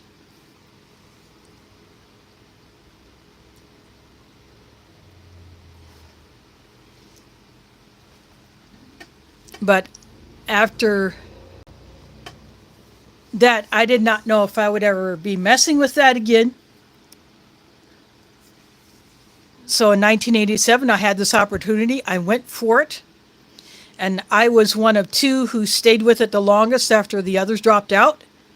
And then when I got into coin and currency collection in the 90s, I was getting Russian ones. So I got the foreign coin and currency books. So I was able to at least better identify what I had when I picked them up, just to learn a little bit more about them. One of my favorite foreign coins is my 1747 5 kopeck.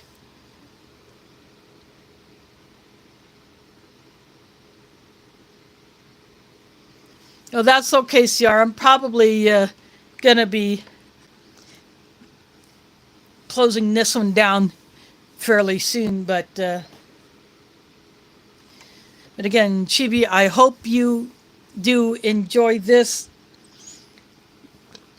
What I also had besides the chicken breast, I had a couple of tortillas, and although the cheese spread that I used did not come with this ration, I got it out of my stash because I wanted to make a sandwich with the tortillas, and I did not want to use the potato cheese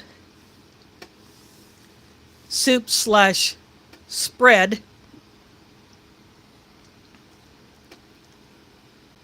And then this is a tropical punch flavored drink. This one did not come with coffee or any other hot drink option. So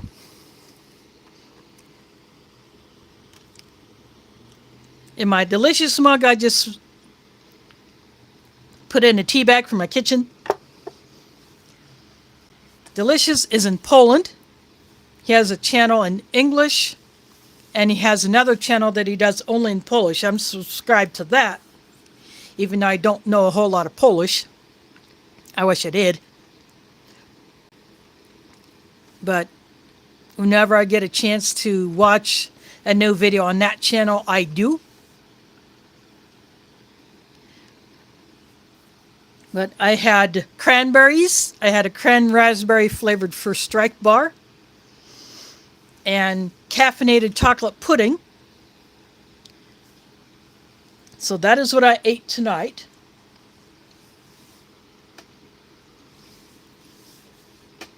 And the other items in here that I did not eat tonight, like I said, that potato cheese artificial bacon flavored soup / spread. I will make that into a soup. There is a teriyaki beef stick. I will eat that. There's a cinnamon bun. I will eat that. There is a raspberry flavored drink mix. I will mix that up and drink it. And the barbecue flavored corn nuggets, I will eat those.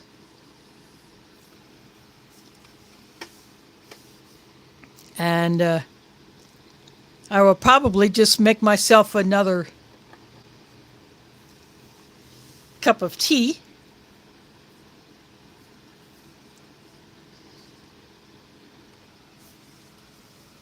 I actually feel like a hot drink that night because who knows what the weather would be like then. It will definitely be cooler.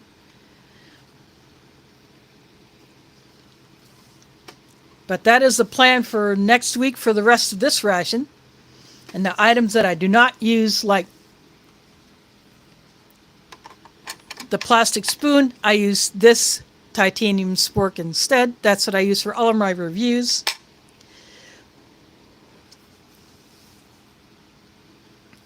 That will go into my stash of plastic spoons. Took by V, thanks for dropping in. I have nothing left on the tray.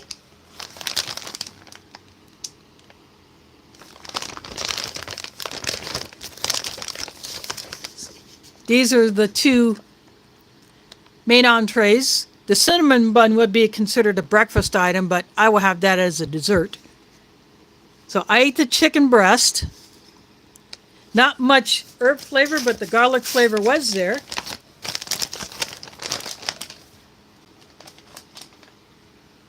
The Italian sausage sandwich is pork, so I will not eat that. I will save that for someone else.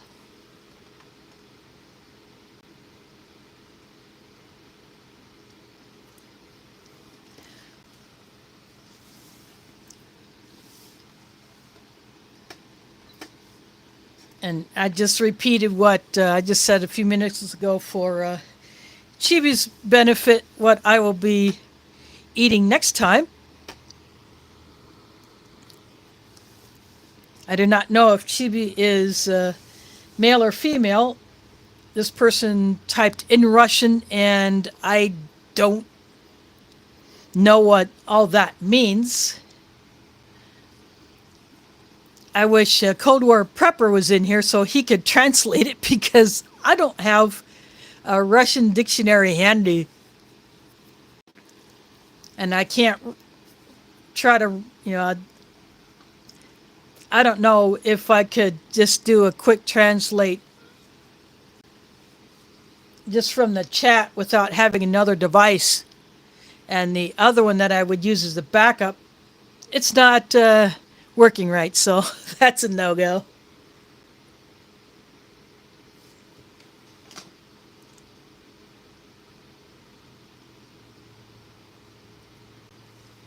Yeah, that's why I saved them. They go into my stash of plastic utensils that will be used in emergency situations in case I have to severely restrict my water use.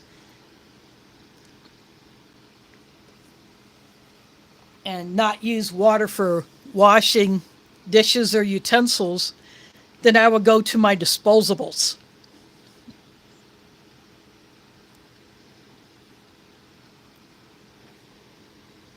So that is how I have acquired a good share of my collection of them, is just from rations, or I bring a meal home that has a utensil in it, or I go somewhere that has a boxed lunch or something like that. And if I do not use all the utensils that are provided,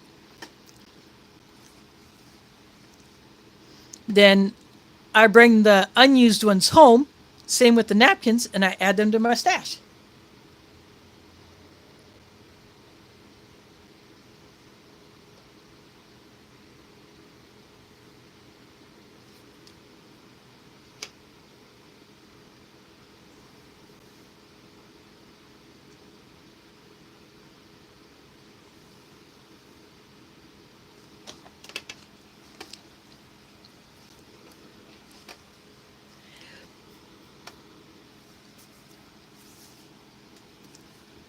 So that's how I have acquired of those. And this little either condiment packets, salt and pepper packets, I don't use them. They'll go into my stash.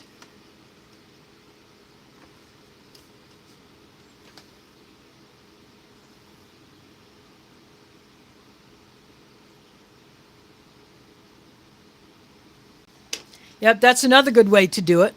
I have a Polish military utensil set.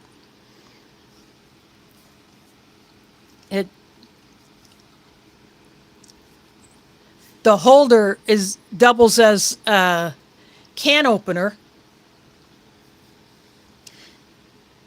but I do not have a way to clip them together like that. Run a hole through the whole thing and put a key ring through it. It would have to be a large one, I think, for the way that set is designed. But I have seen titanium sets with the holes in it that either come with a key ring, or you could put a key ring or a small chain or a small carabiner through.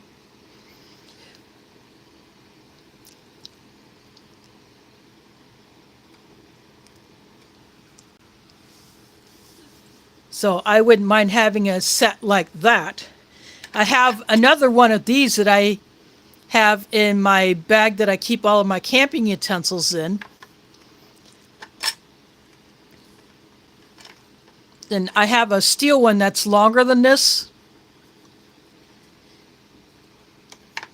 That's a Walmart, UST branded one, but I still use that. But I may also use this. It just depends on what I feel like for that particular trip.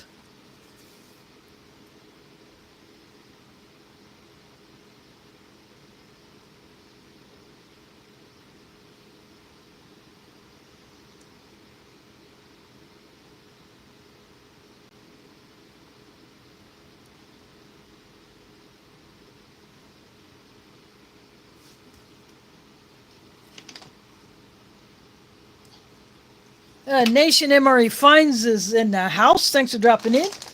I ate all the food that I intended to eat tonight out of this.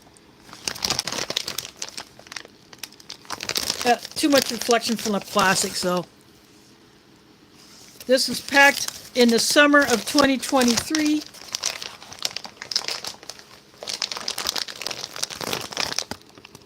I don't know if you can read the date cut on there. This is like dot printed.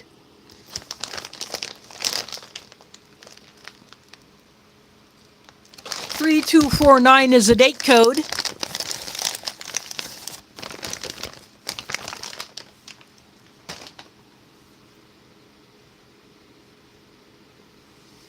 So good to see Nation Emery Finds in here. I ate the chicken breast in between the tortillas with a cheese spread from a previous ration that I did not use because I didn't think that cheese spread worked with what the entree was, and I had nothing to put it on.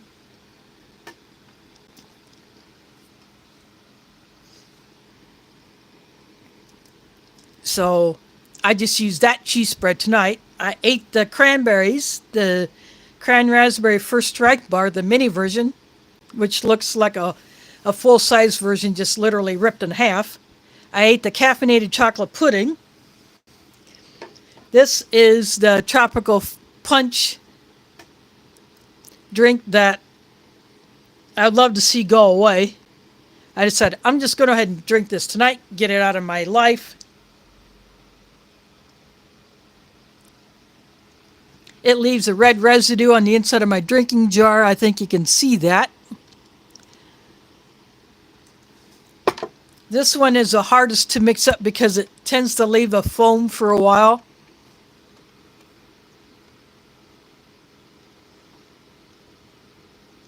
Yeah, I cannot get a horizontal orientation to stick.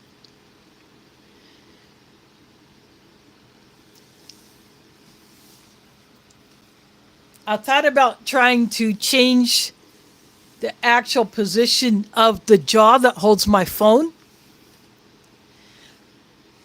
Because right now, the way it is, I cannot show the whole tray, and I've tried to set it for horizontal stream, but then when I go live, it tells me to change the position, so I have to rotate it. I don't know what Smokey is using, or if he is changing his placement of his mount. I don't know how he works. I don't know if he is using a camera that can do a wider view or what. I don't know, but I may mess with something next week. It'll be a test where I literally turn the jaw of my phone. It makes it a little harder. Might make it a little bit harder to operate, but because I'm using my tablet screen to read the chat instead of trying to read it off my phone screen.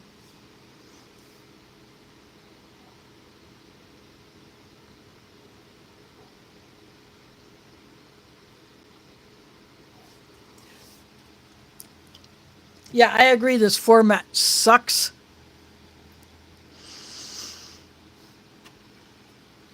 I want the horizontal option to be brought back for mobile streaming because that's what I do. I have not tried to stream off of my tablet with the current setup that I'm using.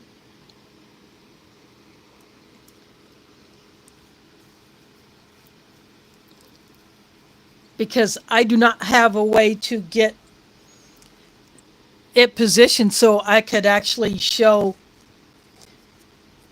what's on the tray. If I wasn't doing something where I would have to have a down shot, I would probably just go ahead and do that. But my Bluetooth keyboard has decided to stop connecting to my tablet. So I think I'm going to have to replace that. Again, this is an older one. It's been around a while.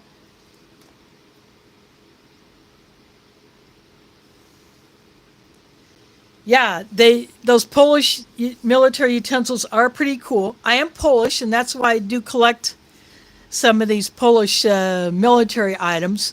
I have a Polish mess kit. I have a Polish canteen with the wool cover. It has the steel loops to attach a strap, but I do not have a strap for it. It did not come with one. I did an experiment with storing water in it for a while, but then I noticed that it had leaked because the cover had been wet. Or it might have gotten wet from, when my apartment got flooded. Things got moved around. But I think it has the original cork ring in the top of the cap. So I think it lost its waterproof seal. So I emptied it out, dried it out.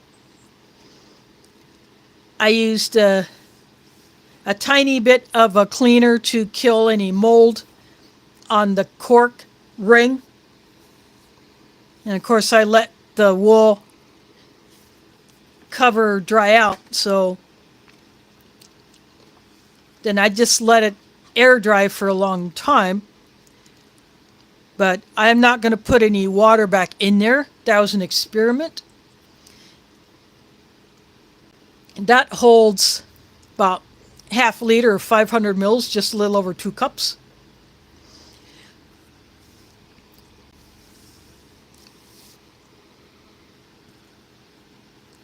But it's a wide mouth canteen.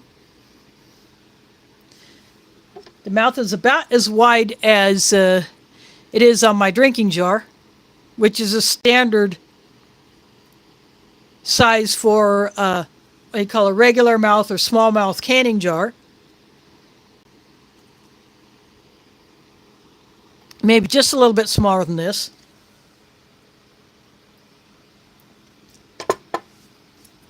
But I do like having that as a part of my collection. I have a few other Polish mess kits. One is a scout kit. I got 2 of them. And I sent one of them as part of a trade to Sticky Finger 745, who's the one who originally got me into rations because I won a giveaway, and that's how I got my first MRE. And then I decided to do a review on it on the old Tupperware tray, which I still have.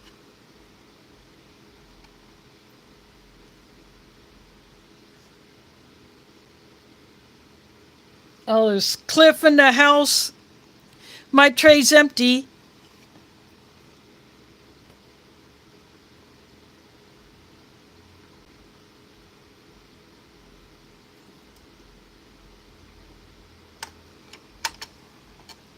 I'm not familiar with him. I never watched any of his stuff, but yeah, it's a real crapper when someone we have watched on YouTube for a good bit of time is gone. We lost a you know, Polly over in England who did reviews on his channel. Plus, he also put together from kits model trains. He put together replica packaging for K-rations.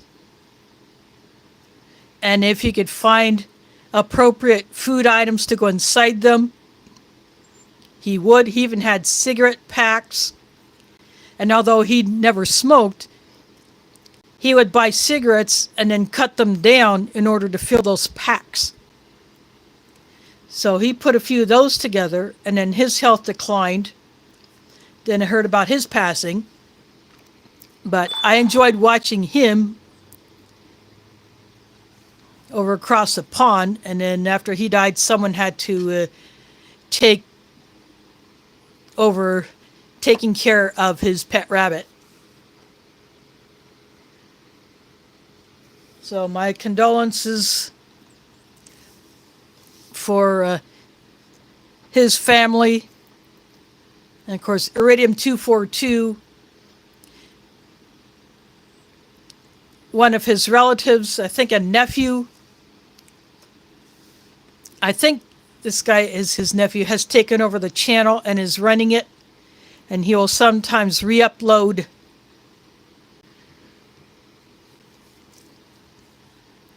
videos when George was doing it himself. He would, this younger guy would upload some of the older videos and, just indicate that it's a re-upload. But he has carried on with the channel to keep it alive, and it's a way that so he keeps it monetized, and so that goes back into the channel, and it's a way to help support George's widow. And of course, the first video after George's death was a remembrance and funeral. And I watched that.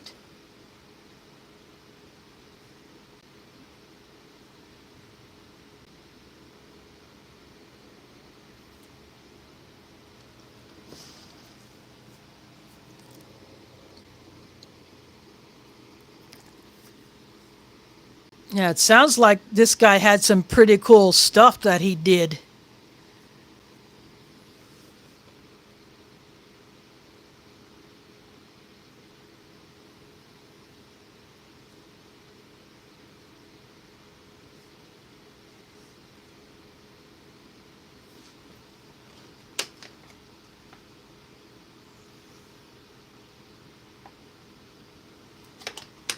I'm not familiar with BC Blades, but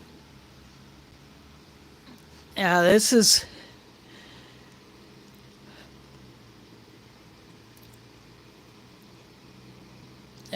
getting to be a bit of a bummer to hear about some of these people who some of us have watched for who knows how long, or even been personal friends with.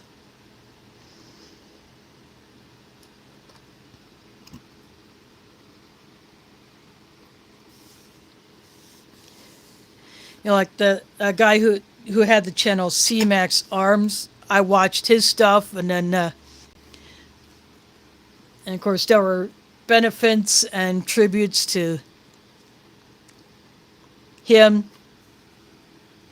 And of course, another Iowa brother, Country Prepper. I got to know him personally. I have one of the Kydex items that he made that was a gift.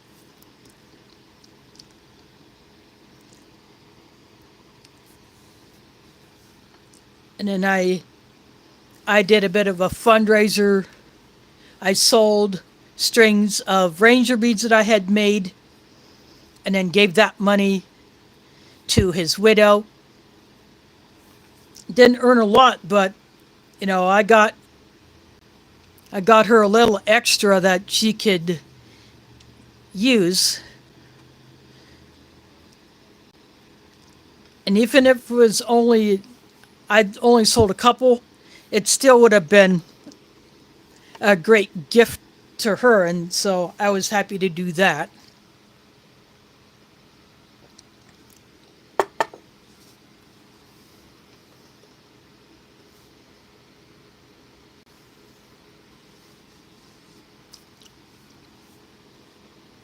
Uh, Again, my condolences to the family of the guy who had BC Blades.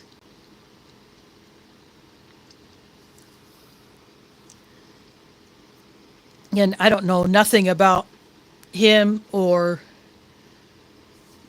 what he made.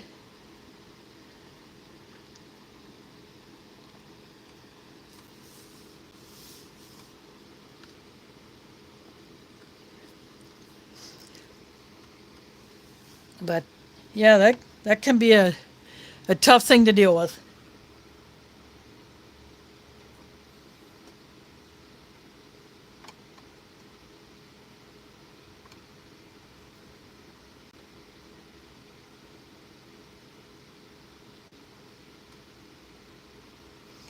Yeah, I think it's a nephew who has taken it over. And, I contacted Thrive Life because, George had an affiliate. He was a consultant for Thrive Life, and I still use his particular site when I do my Thrive orders. And I contacted Thrive customer service. They did some checking because another guy has taken over everything, all the accounts. He is still getting the benefit, and at least the nephew is, or I think it may go to his widow. I'm not sure how the arrangement is, but the Thrive links are still active. The freeze dry wholesalers, the other ones that I had.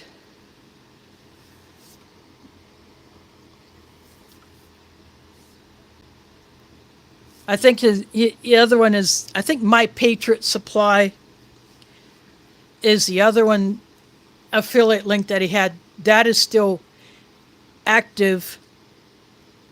And of course, the Amazon affiliate is still there as well. So all that stuff is still there and is still benefiting the family. So I'm happy to see that.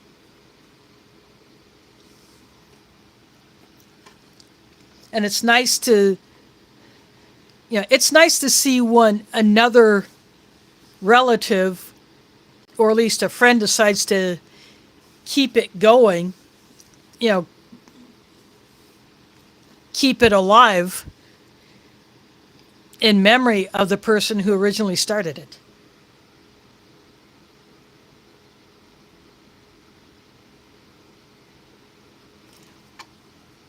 Yeah, I've never tried any of that, and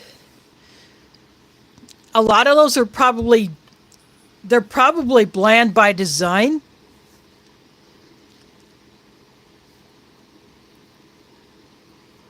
Or you would have to spice them up yourself, change them up, add your own stuff to it.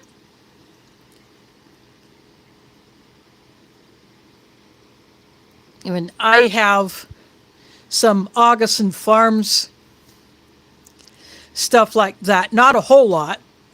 Most of my freeze-dried food is either single ingredient cans or the Mountain House style pouches. I have a few that are like entrees, like a soup mix or something like that, but most of my freeze-dried food especially that's in cans, are the single ingredient ones.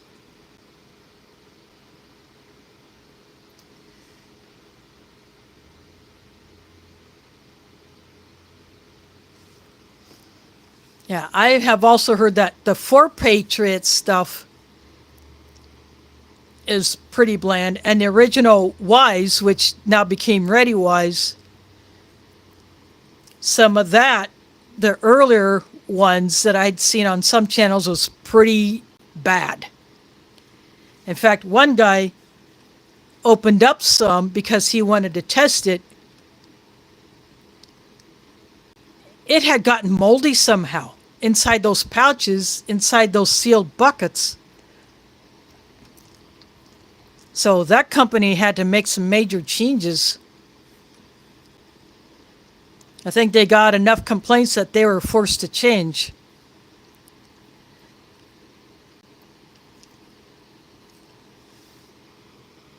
But I have one of the new Thrive pouch entrees.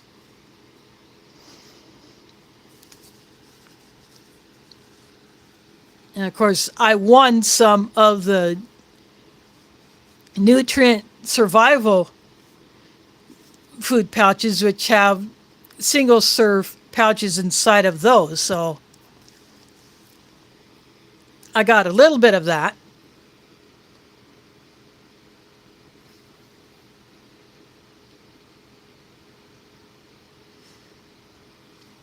Yeah, there one company that does have a whole gluten-free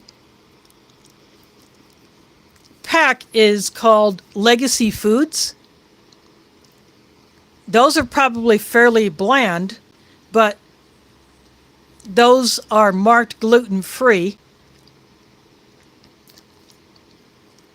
So that might be an option, or you just do the single ingredient ones and then make your own. Get the Mylar bags, the thick ones, make your own recipe, try it out until you get the flavors dialed in. And then you can make up your own pouches and do it that way if you have the means to do that.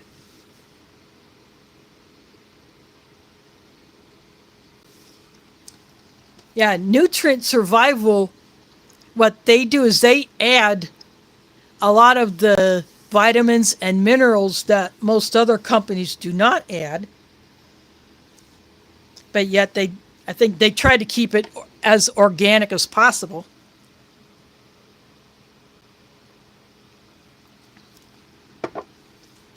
These ones that I won from Alaska Prepper, I want to actually hold on to those. What I might do is I might get a sampler pack and then actually review those. But the way those packets are designed, you cannot prepare them in the packet. You have to put them in another container. You know, they're designed for maximum portability.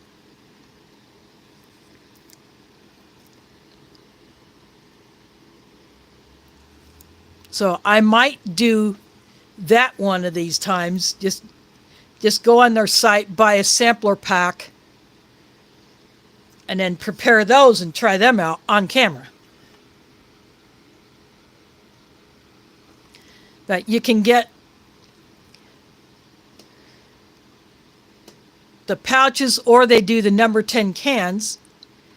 And some of the pouches are about the same amount as a number 10 can, just in a pouch that you could keep on your pantry shelf for quicker access. They may not have the same shelf life as the number 10 can, but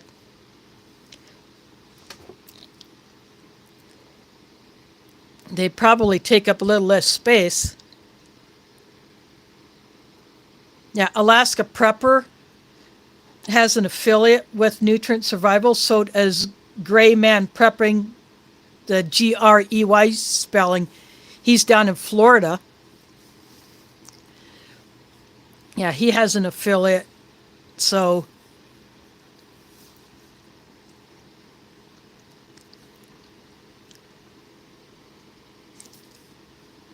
Yeah, they put links on their videos to nutrient survival, but it might be one worth checking out on camera.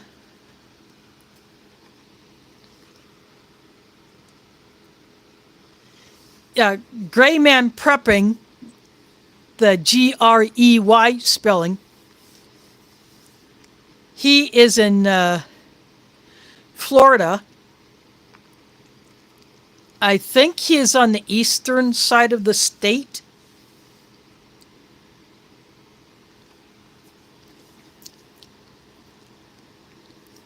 And he does reviews on power stations. He does, you know, late last year, early this year, he moved to a new location. So he owns the property instead of just renting it, so he can do more than what he could do at his previous location, where he could not plant in the ground. He could only plant in pots. But he has a bigger garden area. He has more access to the woods around his property.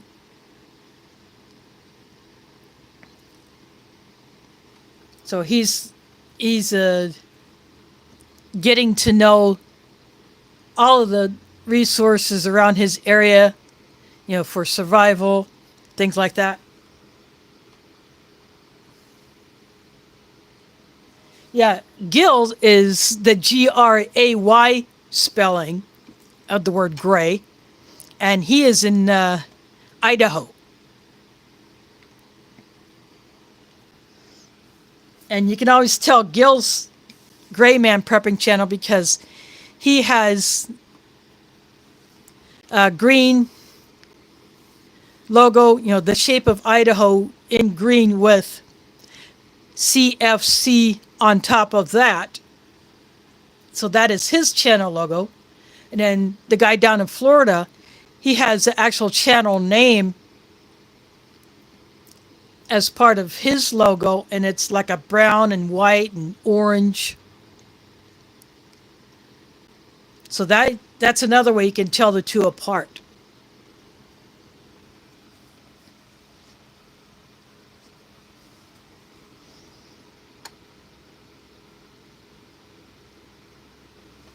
Yeah, that's a way to distinguish between Gil's channel and then one down in Florida. Two totally different styles of how they do things, but I enjoy watching both of them. I'm subscribed to both. It's always good to have a variety of channels to watch where you get different ideas, different perspectives. Yeah, just like ration reviewing, there's different people have different tastes, different styles. I'm not trying to be like anyone else. I'm just trying to be me. Yeah, this is a very old wood TV tray. It is a bit unstable, but it's what I started out using before I got that folding campsite table, and that itself is a bit, because it's a folding table, it can be a bit shaky too, but I still have not put my apartment back the way I want. In fact, I have not heard from the insurance company for my claim in a while. They keep telling me I got to do something that I have no way to be able to do. And because I haven't heard from them in a long time, I think they're just going to completely drop it and not even tell me, and I won't get squat.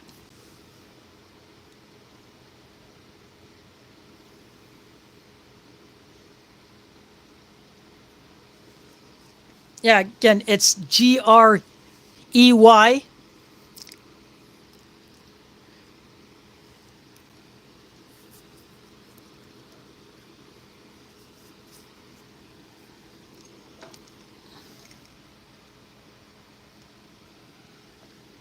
And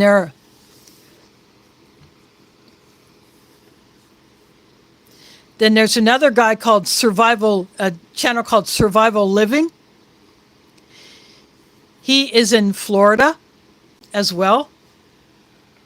He is in Central Florida.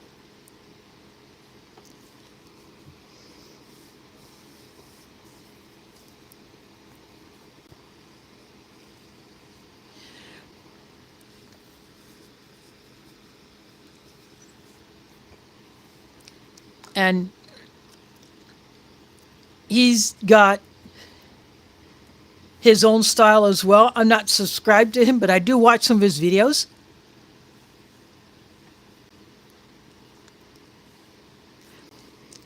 And then, of course, How to Garden. He is in Florida. Geeky Gardens is in Florida. South Florida Sunshine.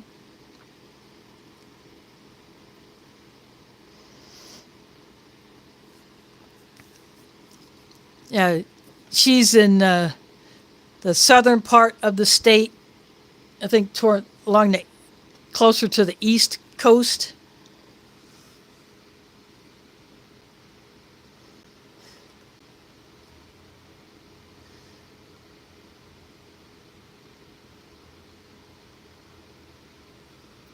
Oh, I didn't realize that he had left Florida. I thought he was still there because I know he used to have Florida as part of his channel name. But one time I heard that he was moving. I just didn't know that he was switching states.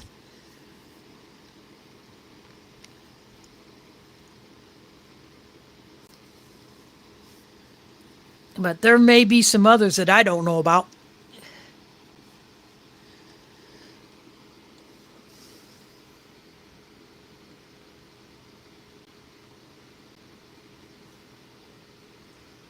Yeah. I might have heard of him, but I've never watched any of his stuff. I have no idea about his channel, but that's cool that he is close to you. Be neat if you could do some kind of a joint meetup or collaboration of some sort.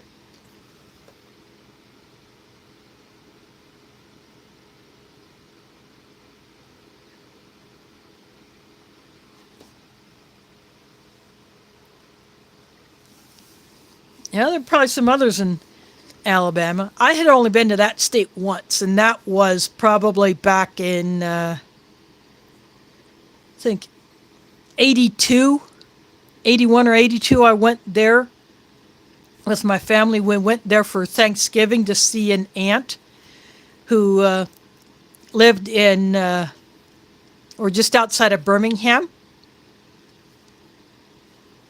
So we went into the Galleria Mall in there on the Friday after Thanksgiving, and they were doing some kind of a laser show inside the mall. So that place was packed like whales in a sardine can, but we had a good time. So that is the only time I have ever been to Alabama. And she is one of the few people who I personally know who got breast cancer and beat it. And lived a pretty good long life until just a few years ago when she finally died. But it was not from the breast cancer. She kicked that nastiness to the curb years ago.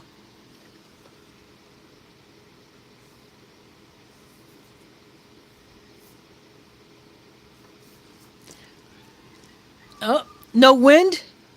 The wind chill would be the same as the ambient temperature.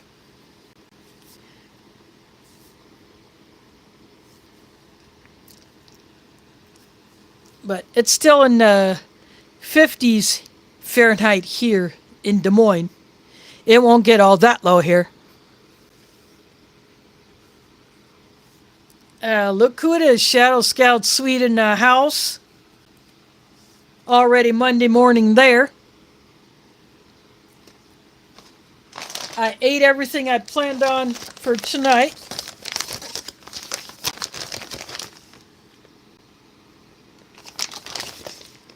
I ate the chicken breast out of this one.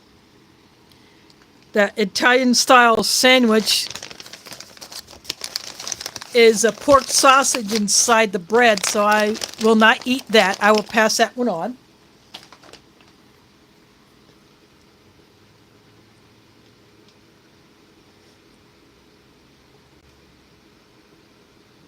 Angry Blacksmith is here. Thanks for dropping in.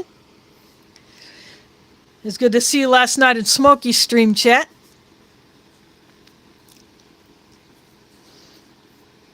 But this ration did not have coffee in it. It had caffeinated pudding, which was here, but I ate that. There was a mini cran raspberry first strike bar. I ate that. There's a pouch of cranberries. I ate those. This is a tropical fruit punch drink that leaves that red residue on the inside of my drinking jar. It washes out though. And then there's a pair of tortillas. And I took a cheese spread from another ration, put that on the tortillas, and then put the chicken breast in between them. So I made a chicken cheese sandwich. The garlic flavor of the chicken was there. It's supposed to be, said garlic and herb, but I did not get any of the herb flavor. It might still be in the broth, which is left inside here. I tried to take as little of that broth out of there. I think you can still be able to see it in there. Oop, no, that's not working. There we go. Yeah, that's the broth in there.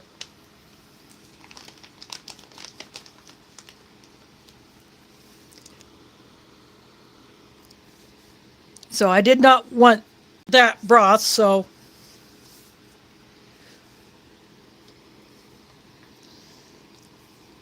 that would have just made the tortillas soggy.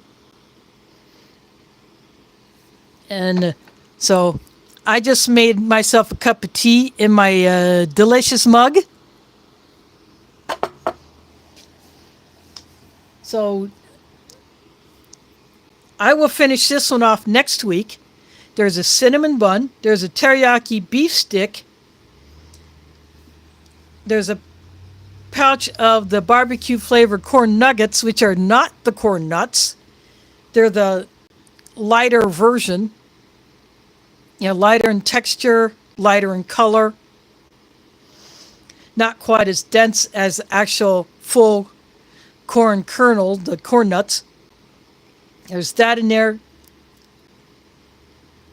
And there's this potato cheese soup / spread with artificial bacon bits, so fake bacon flavor. You can either use that as a spread or add hot water, make it into a soup, so I will do that. There's a raspberry sugar-free drink mix, which I will make up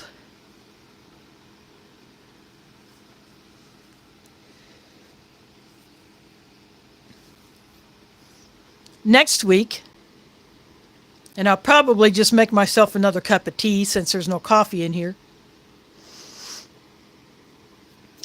There's also the dairy shake. I may not even bother with that. I might. I'll just have to decide that.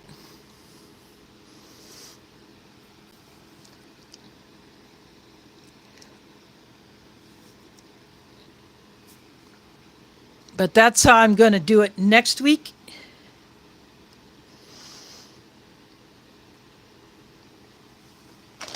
What I like about the first strike rations also is, I'm going to pull it back out.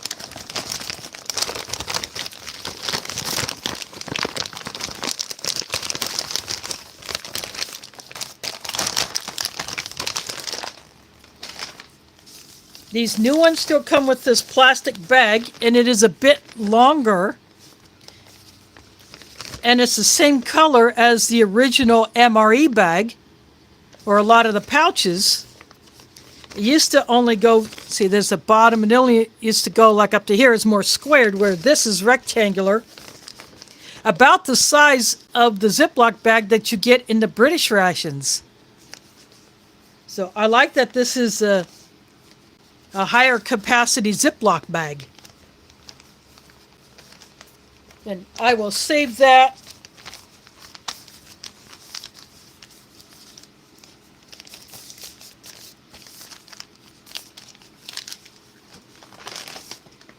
You know, the person in the field would use this to either pack out trash or put in the unused items from the ration to keep it sealed up and clean for the next time. And then pack out their trash in it.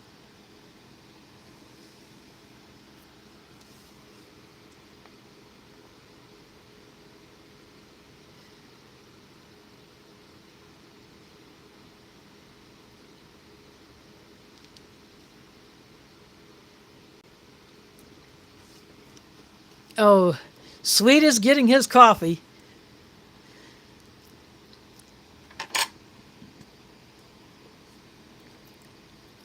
But, you know, this is about the time he usually gets up. You know, it is Monday morning there across the pond.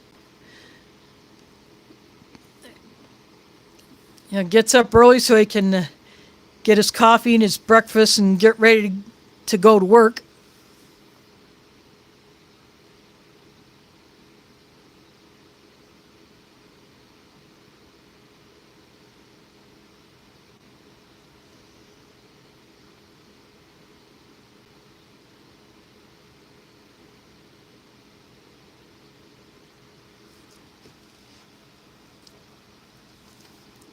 Yeah. Of course, these rations do not come with the water purification tablets like the British and French rations do, but I'm sure the soldier in the field would already have a supply of them, either acquired themselves or issued to them, depending on what they're doing. But again, those Ziploc bags can have a wide variety of uses.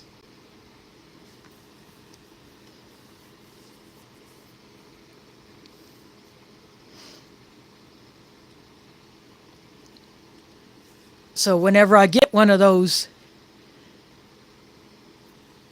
like that, I just add it to my collection.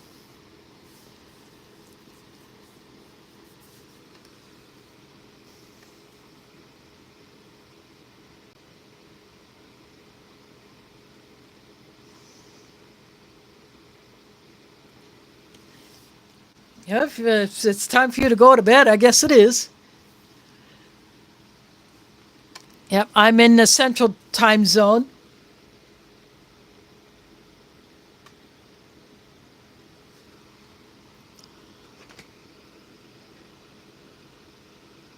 So my time here is 9:39 p.m. So I will probably be buttoning this up fairly soon.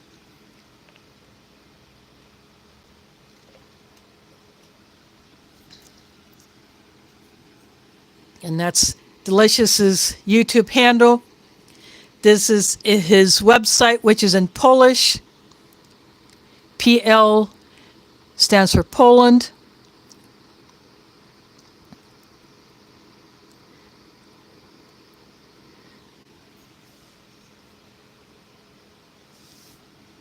He has sent these mugs to several others in the ration community. That is awesome.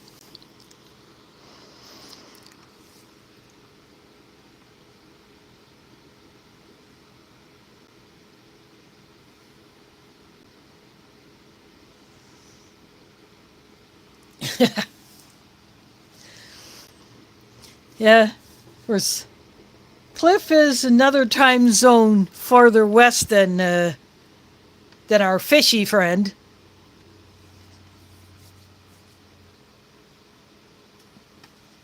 even earlier if you're in Hawaii. Haven't heard from a Hawaiian prepper channel that I have watched and subscribed to. So I don't know what he's been up to lately, if he even still has his channel or something happened, or something happened that he just can't do it anymore. Fortunately, he did not live in Lahaina, that town that got fried to a crisp last year. He was on one of the other islands. Still is. Hawaii Volcano Squad, I think, is a channel name, or it was. I don't know if I'll just have to look him up to see if he's still going, but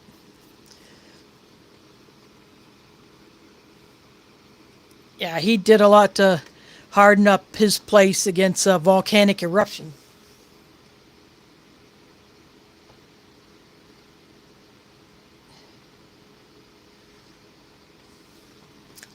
Yeah, I served Polish food at an international food event that we had at my mosque, although I cheated with the pierogi.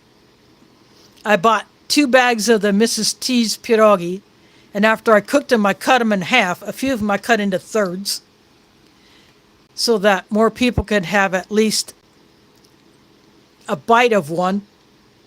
And then I made salata miseria, the cucumber salad, the recipe that my mom gave me.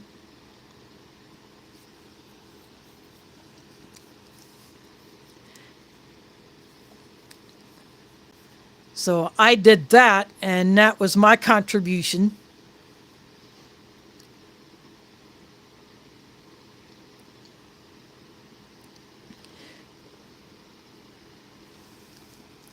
So the pierogi was definitely a hit with everybody.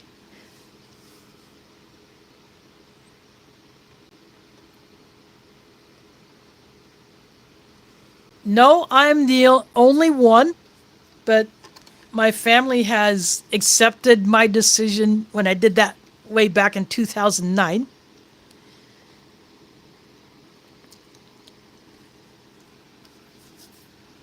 And when we get together, they do, if there's going to be pork on the menu, then they provide another meat that I can eat. And then, of course, we had pizza for my mom's birthday. The place where one of my sisters got the pizzas from had this spicy chicken pizza with caramelized onions and jalapenos. But that pizza was a little bit shy on toppings. Not a whole lot of chicken, not a whole lot of the onions or the jalapenos. The sauce had good flavor, though.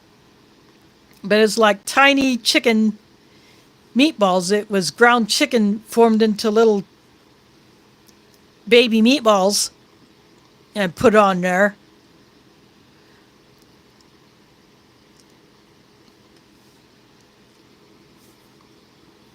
So I probably ate 2/3 of that pizza.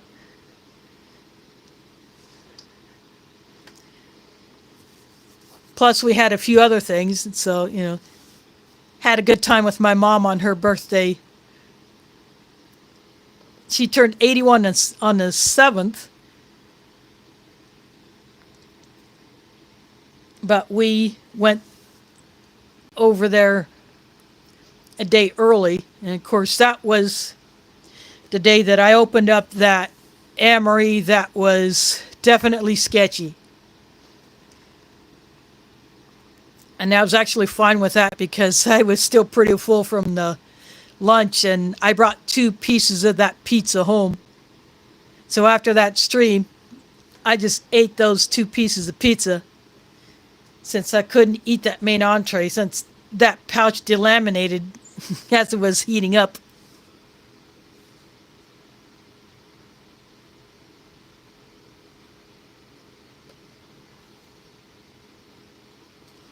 Yeah, exactly.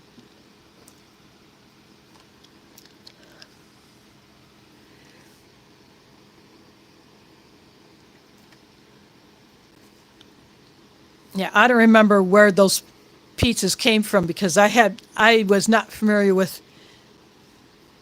the way that box looked, so I don't know if it was Casey's or some other place that I had not had any pizza from. I know it wasn't any of the big chains like Domino's, Pizza Hut, Little Caesars, or Papa John's. And it was definitely not Fong's Pizza. And it was not Big Tomato. Yeah, we have a place here called Big Tomato Pizza. We used to have a Pizza Hut near my mosque, or no, it was a Godfather's. We used to have a Godfather's near my mosque, and I used to go there on occasion. But that closed, and that is now a catering company in there.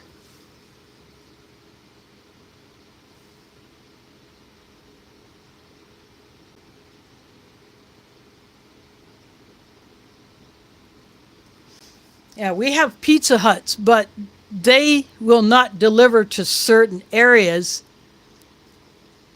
including my street. They will not deliver to the last place I lived before I moved here, and they will not deliver here.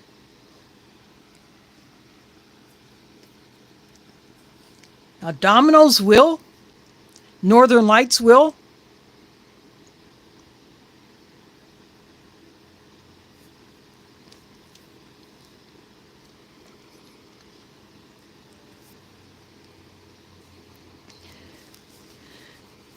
Yeah, Northern Lights is a pizza chain that started here in Des Moines and is starting to branch out of Des Moines into surrounding cities, and I think they've gone into another state. I don't remember which one though.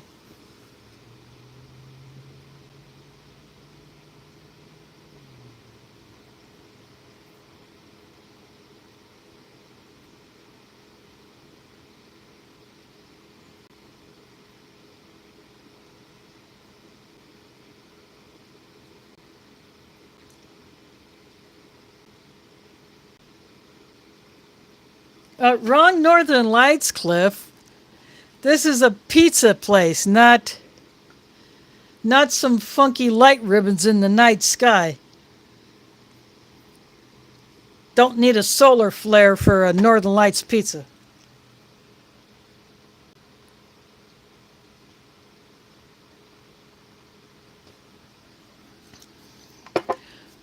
I just finished off that drink.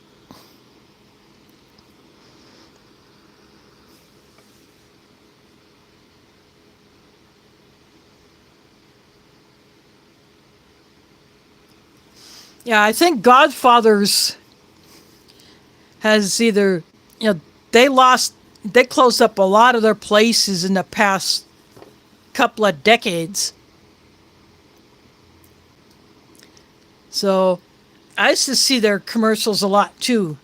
One of the few ads that I actually liked. And I'm not one for liking a whole lot of ads.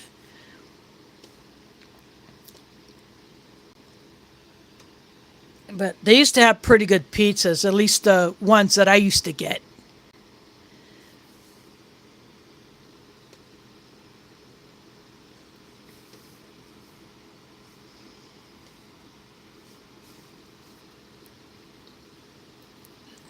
I do need to go into that Casey's that's just a few blocks north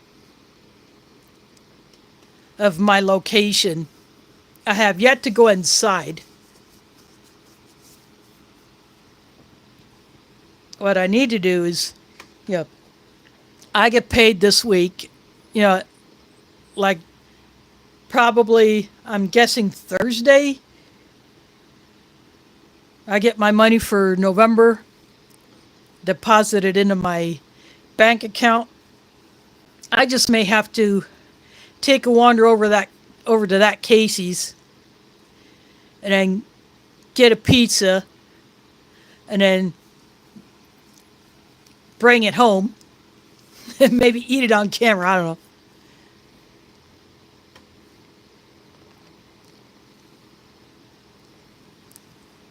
I don't know if CT is still chasing down Casey's pizzas. One time he tried a thick crust pizza that they did in one location. He did not like it. He prefers a thin crust.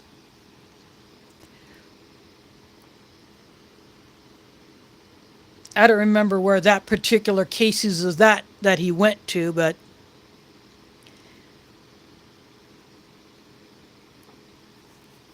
I'm probably sure he's still chasing pizzas wherever he's at, whether it's in Canada or here in the U.S. when he comes south of the border.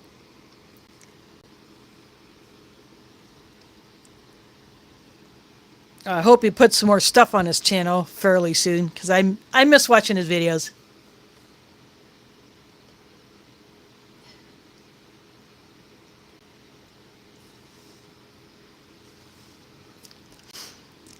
Yeah, certain times I might want a thick crust pizza. But yeah, I'm more partial to a thin crust.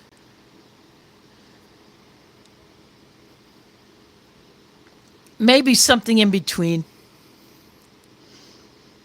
As far as Northern Lights, we have seen them down here, at least some people who can get outside of the city could see them. I can't hear too much light pollution. Got the park across the street. Those lights are lit. The street lights are on. We got lights on the outside of this building. Can't see squat because of that. So I just wait for pictures that other people take who can get outside of the city. Some of the solar flares we've had have produced northern lights all the way down to northern Mexico, the Caribbean.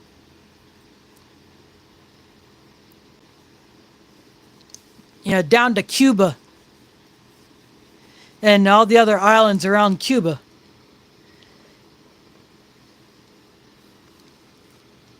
Yeah, Ben Davidson of Suspicious Observers does updates on these things. And he will have more stuff tomorrow morning. He puts out a video nearly every morning. Sometimes in the afternoon he'll drop a second video. But usually it's just, in the morning he puts it up.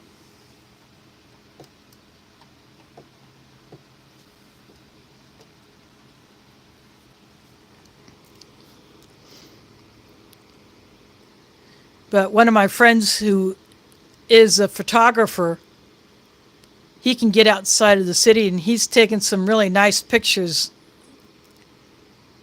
And we've gotten red auroras down here. And then it used to be very uncommon to see a red aurora, but he's gotten some good pictures of it. Because most of the time he's looking for different birds to take pictures of because he loves photographing birds.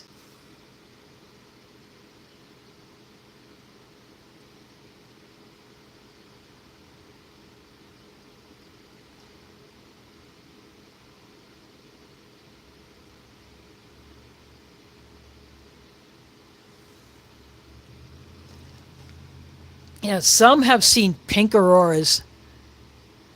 And I think some have seen yellow.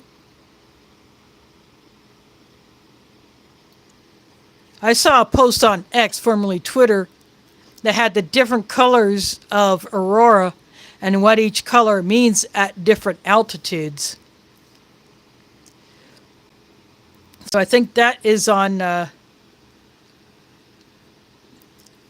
the suspicious observers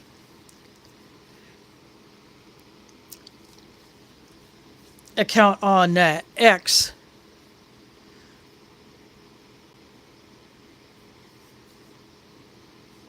Or Ben posts up stuff like that.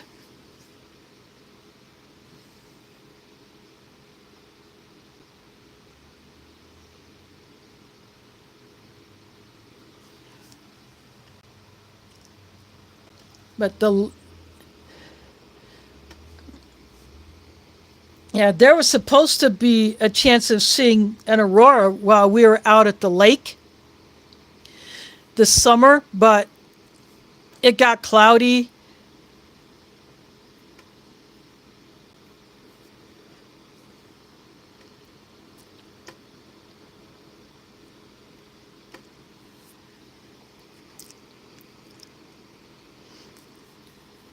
And then we had a storm. So, plus there were the lights on the outside of the cabins and some of the lights that are around the campground would have made it more difficult to see it. And there's the lights over at the marina that are on all the time at night when you look across the lake, so it would have been a little hard to see it anyway, so it was just not going to happen for us.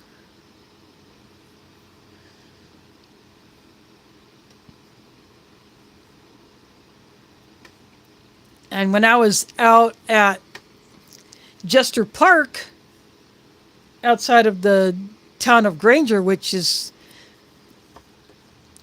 almost a suburb of Des Moines, if there would have been an aurora going on then, I could have seen it while I was out there because there's not as many lights, but there's still lights.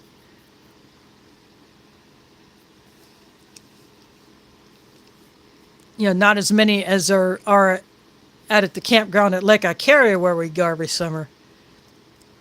But Saturday night, it was clouding up. And we ended up having rain overnight into Sunday. Didn't completely kill that day's powwow events, but it sure made it interesting.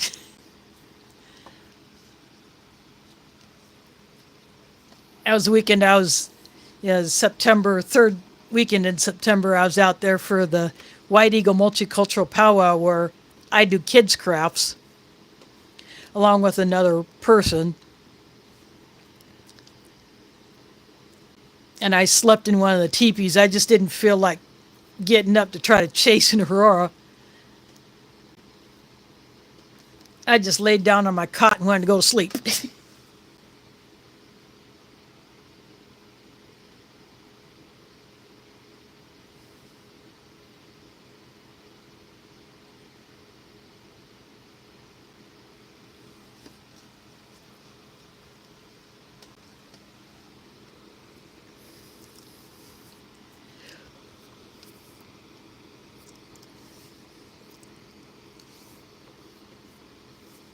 Yeah, Cliff, I bet you watch Alaska Granny. One of her latest videos of just nature, there was a female moose nibbling the rose hips off of her rose bushes on her property. And she recorded that moose doing that.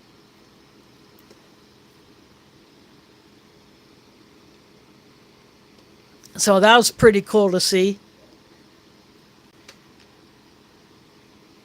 She has a lot of moose neighbors.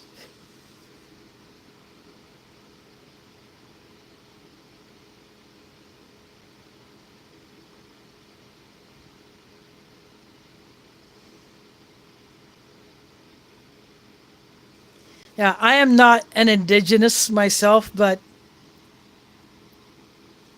when this powwow was going on at the state fairgrounds, which I can get to by bus, thought I need to check this out. I've only known a few indigenous people, that I had done some stuff with.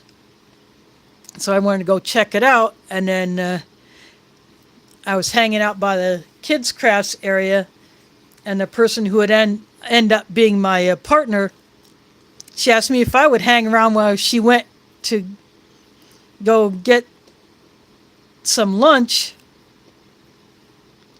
And I said, yeah, sure, I'll hang. And she was just doing it by herself. But then she came back, and I just stayed. And then that was Saturday, so then I went back Sunday. I told her, Saturday as we were wrapping up, I said, I'm going to come back tomorrow and help you out. So that's what I did, and I've been with it ever since. And she was happy to have another person helping her out. And so then it moved to Jester Park, and so she's been my ride over there every year. We did not have it in 2020 because of the big nasty. That ruined everybody's fun.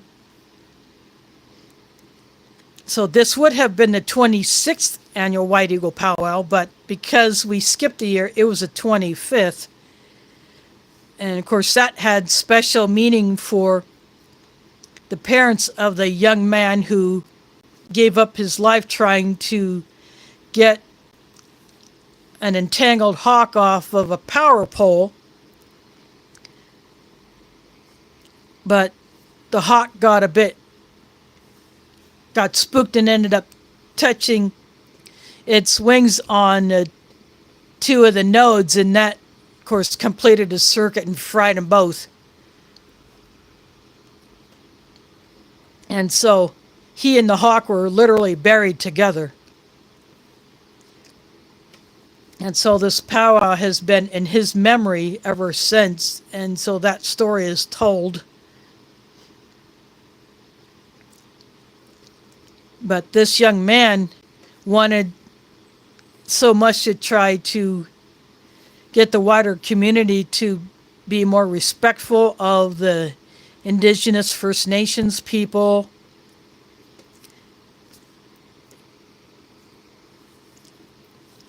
And so there are a few others like me who are not Indigenous who have hooked up with him to help put this on every year. And then last year,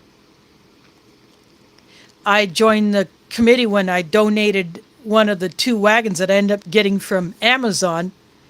I ended up with 2 of them because of a shipping snafu. And Amazon said if I get both of them, I can keep them. But I said, nope, I'm going to give one to the powwow committee. So I did. And they're thinking about getting one.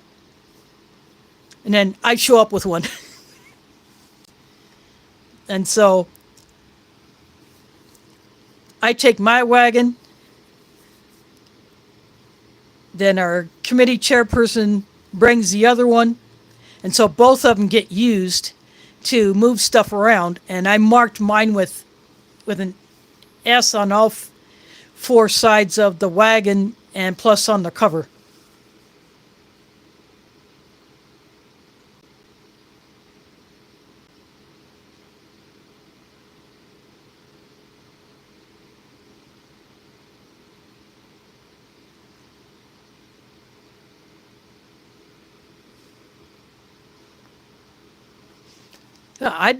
I'm not subscribed to a Frontier Prepper, but I had no idea he was in Alaska.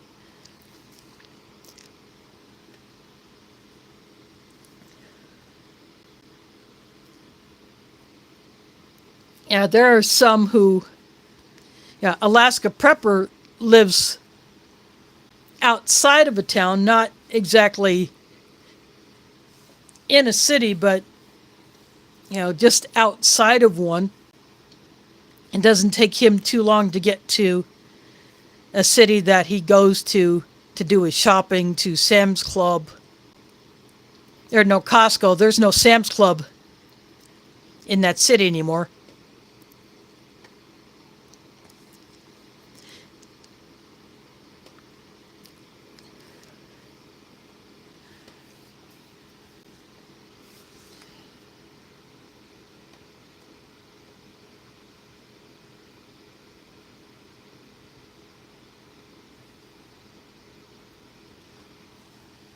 Yeah.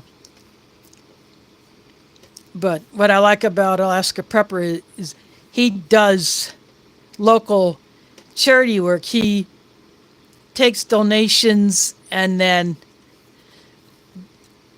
he goes to either Walmart or Costco and buys stuff to give to a food pantry, or he may pick a homeless shelter or a domestic abuse shelter, something like that.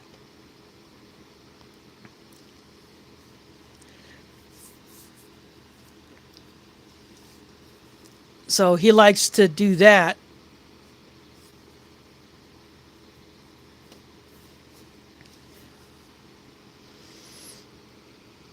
So that's one thing I like about him.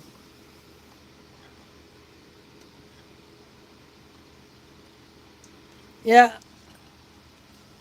it is 10:07 Central Time here, so I finished my drinks. I think I'm going to go ahead and call this one good. For those that catch it on the replay,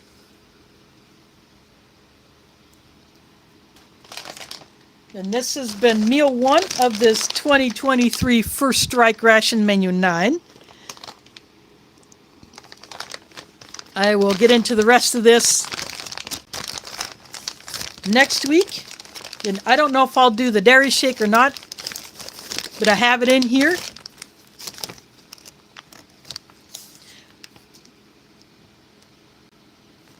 Again, this will be turned into the soup and not eaten as a spread. And all the items that I do not use will just go into my stash for emergency use. Again, I want to thank you all for hanging out with me tonight, checking out this new packaging of First Strike Ration. Hope to see you again next month. Catch you on the flip side.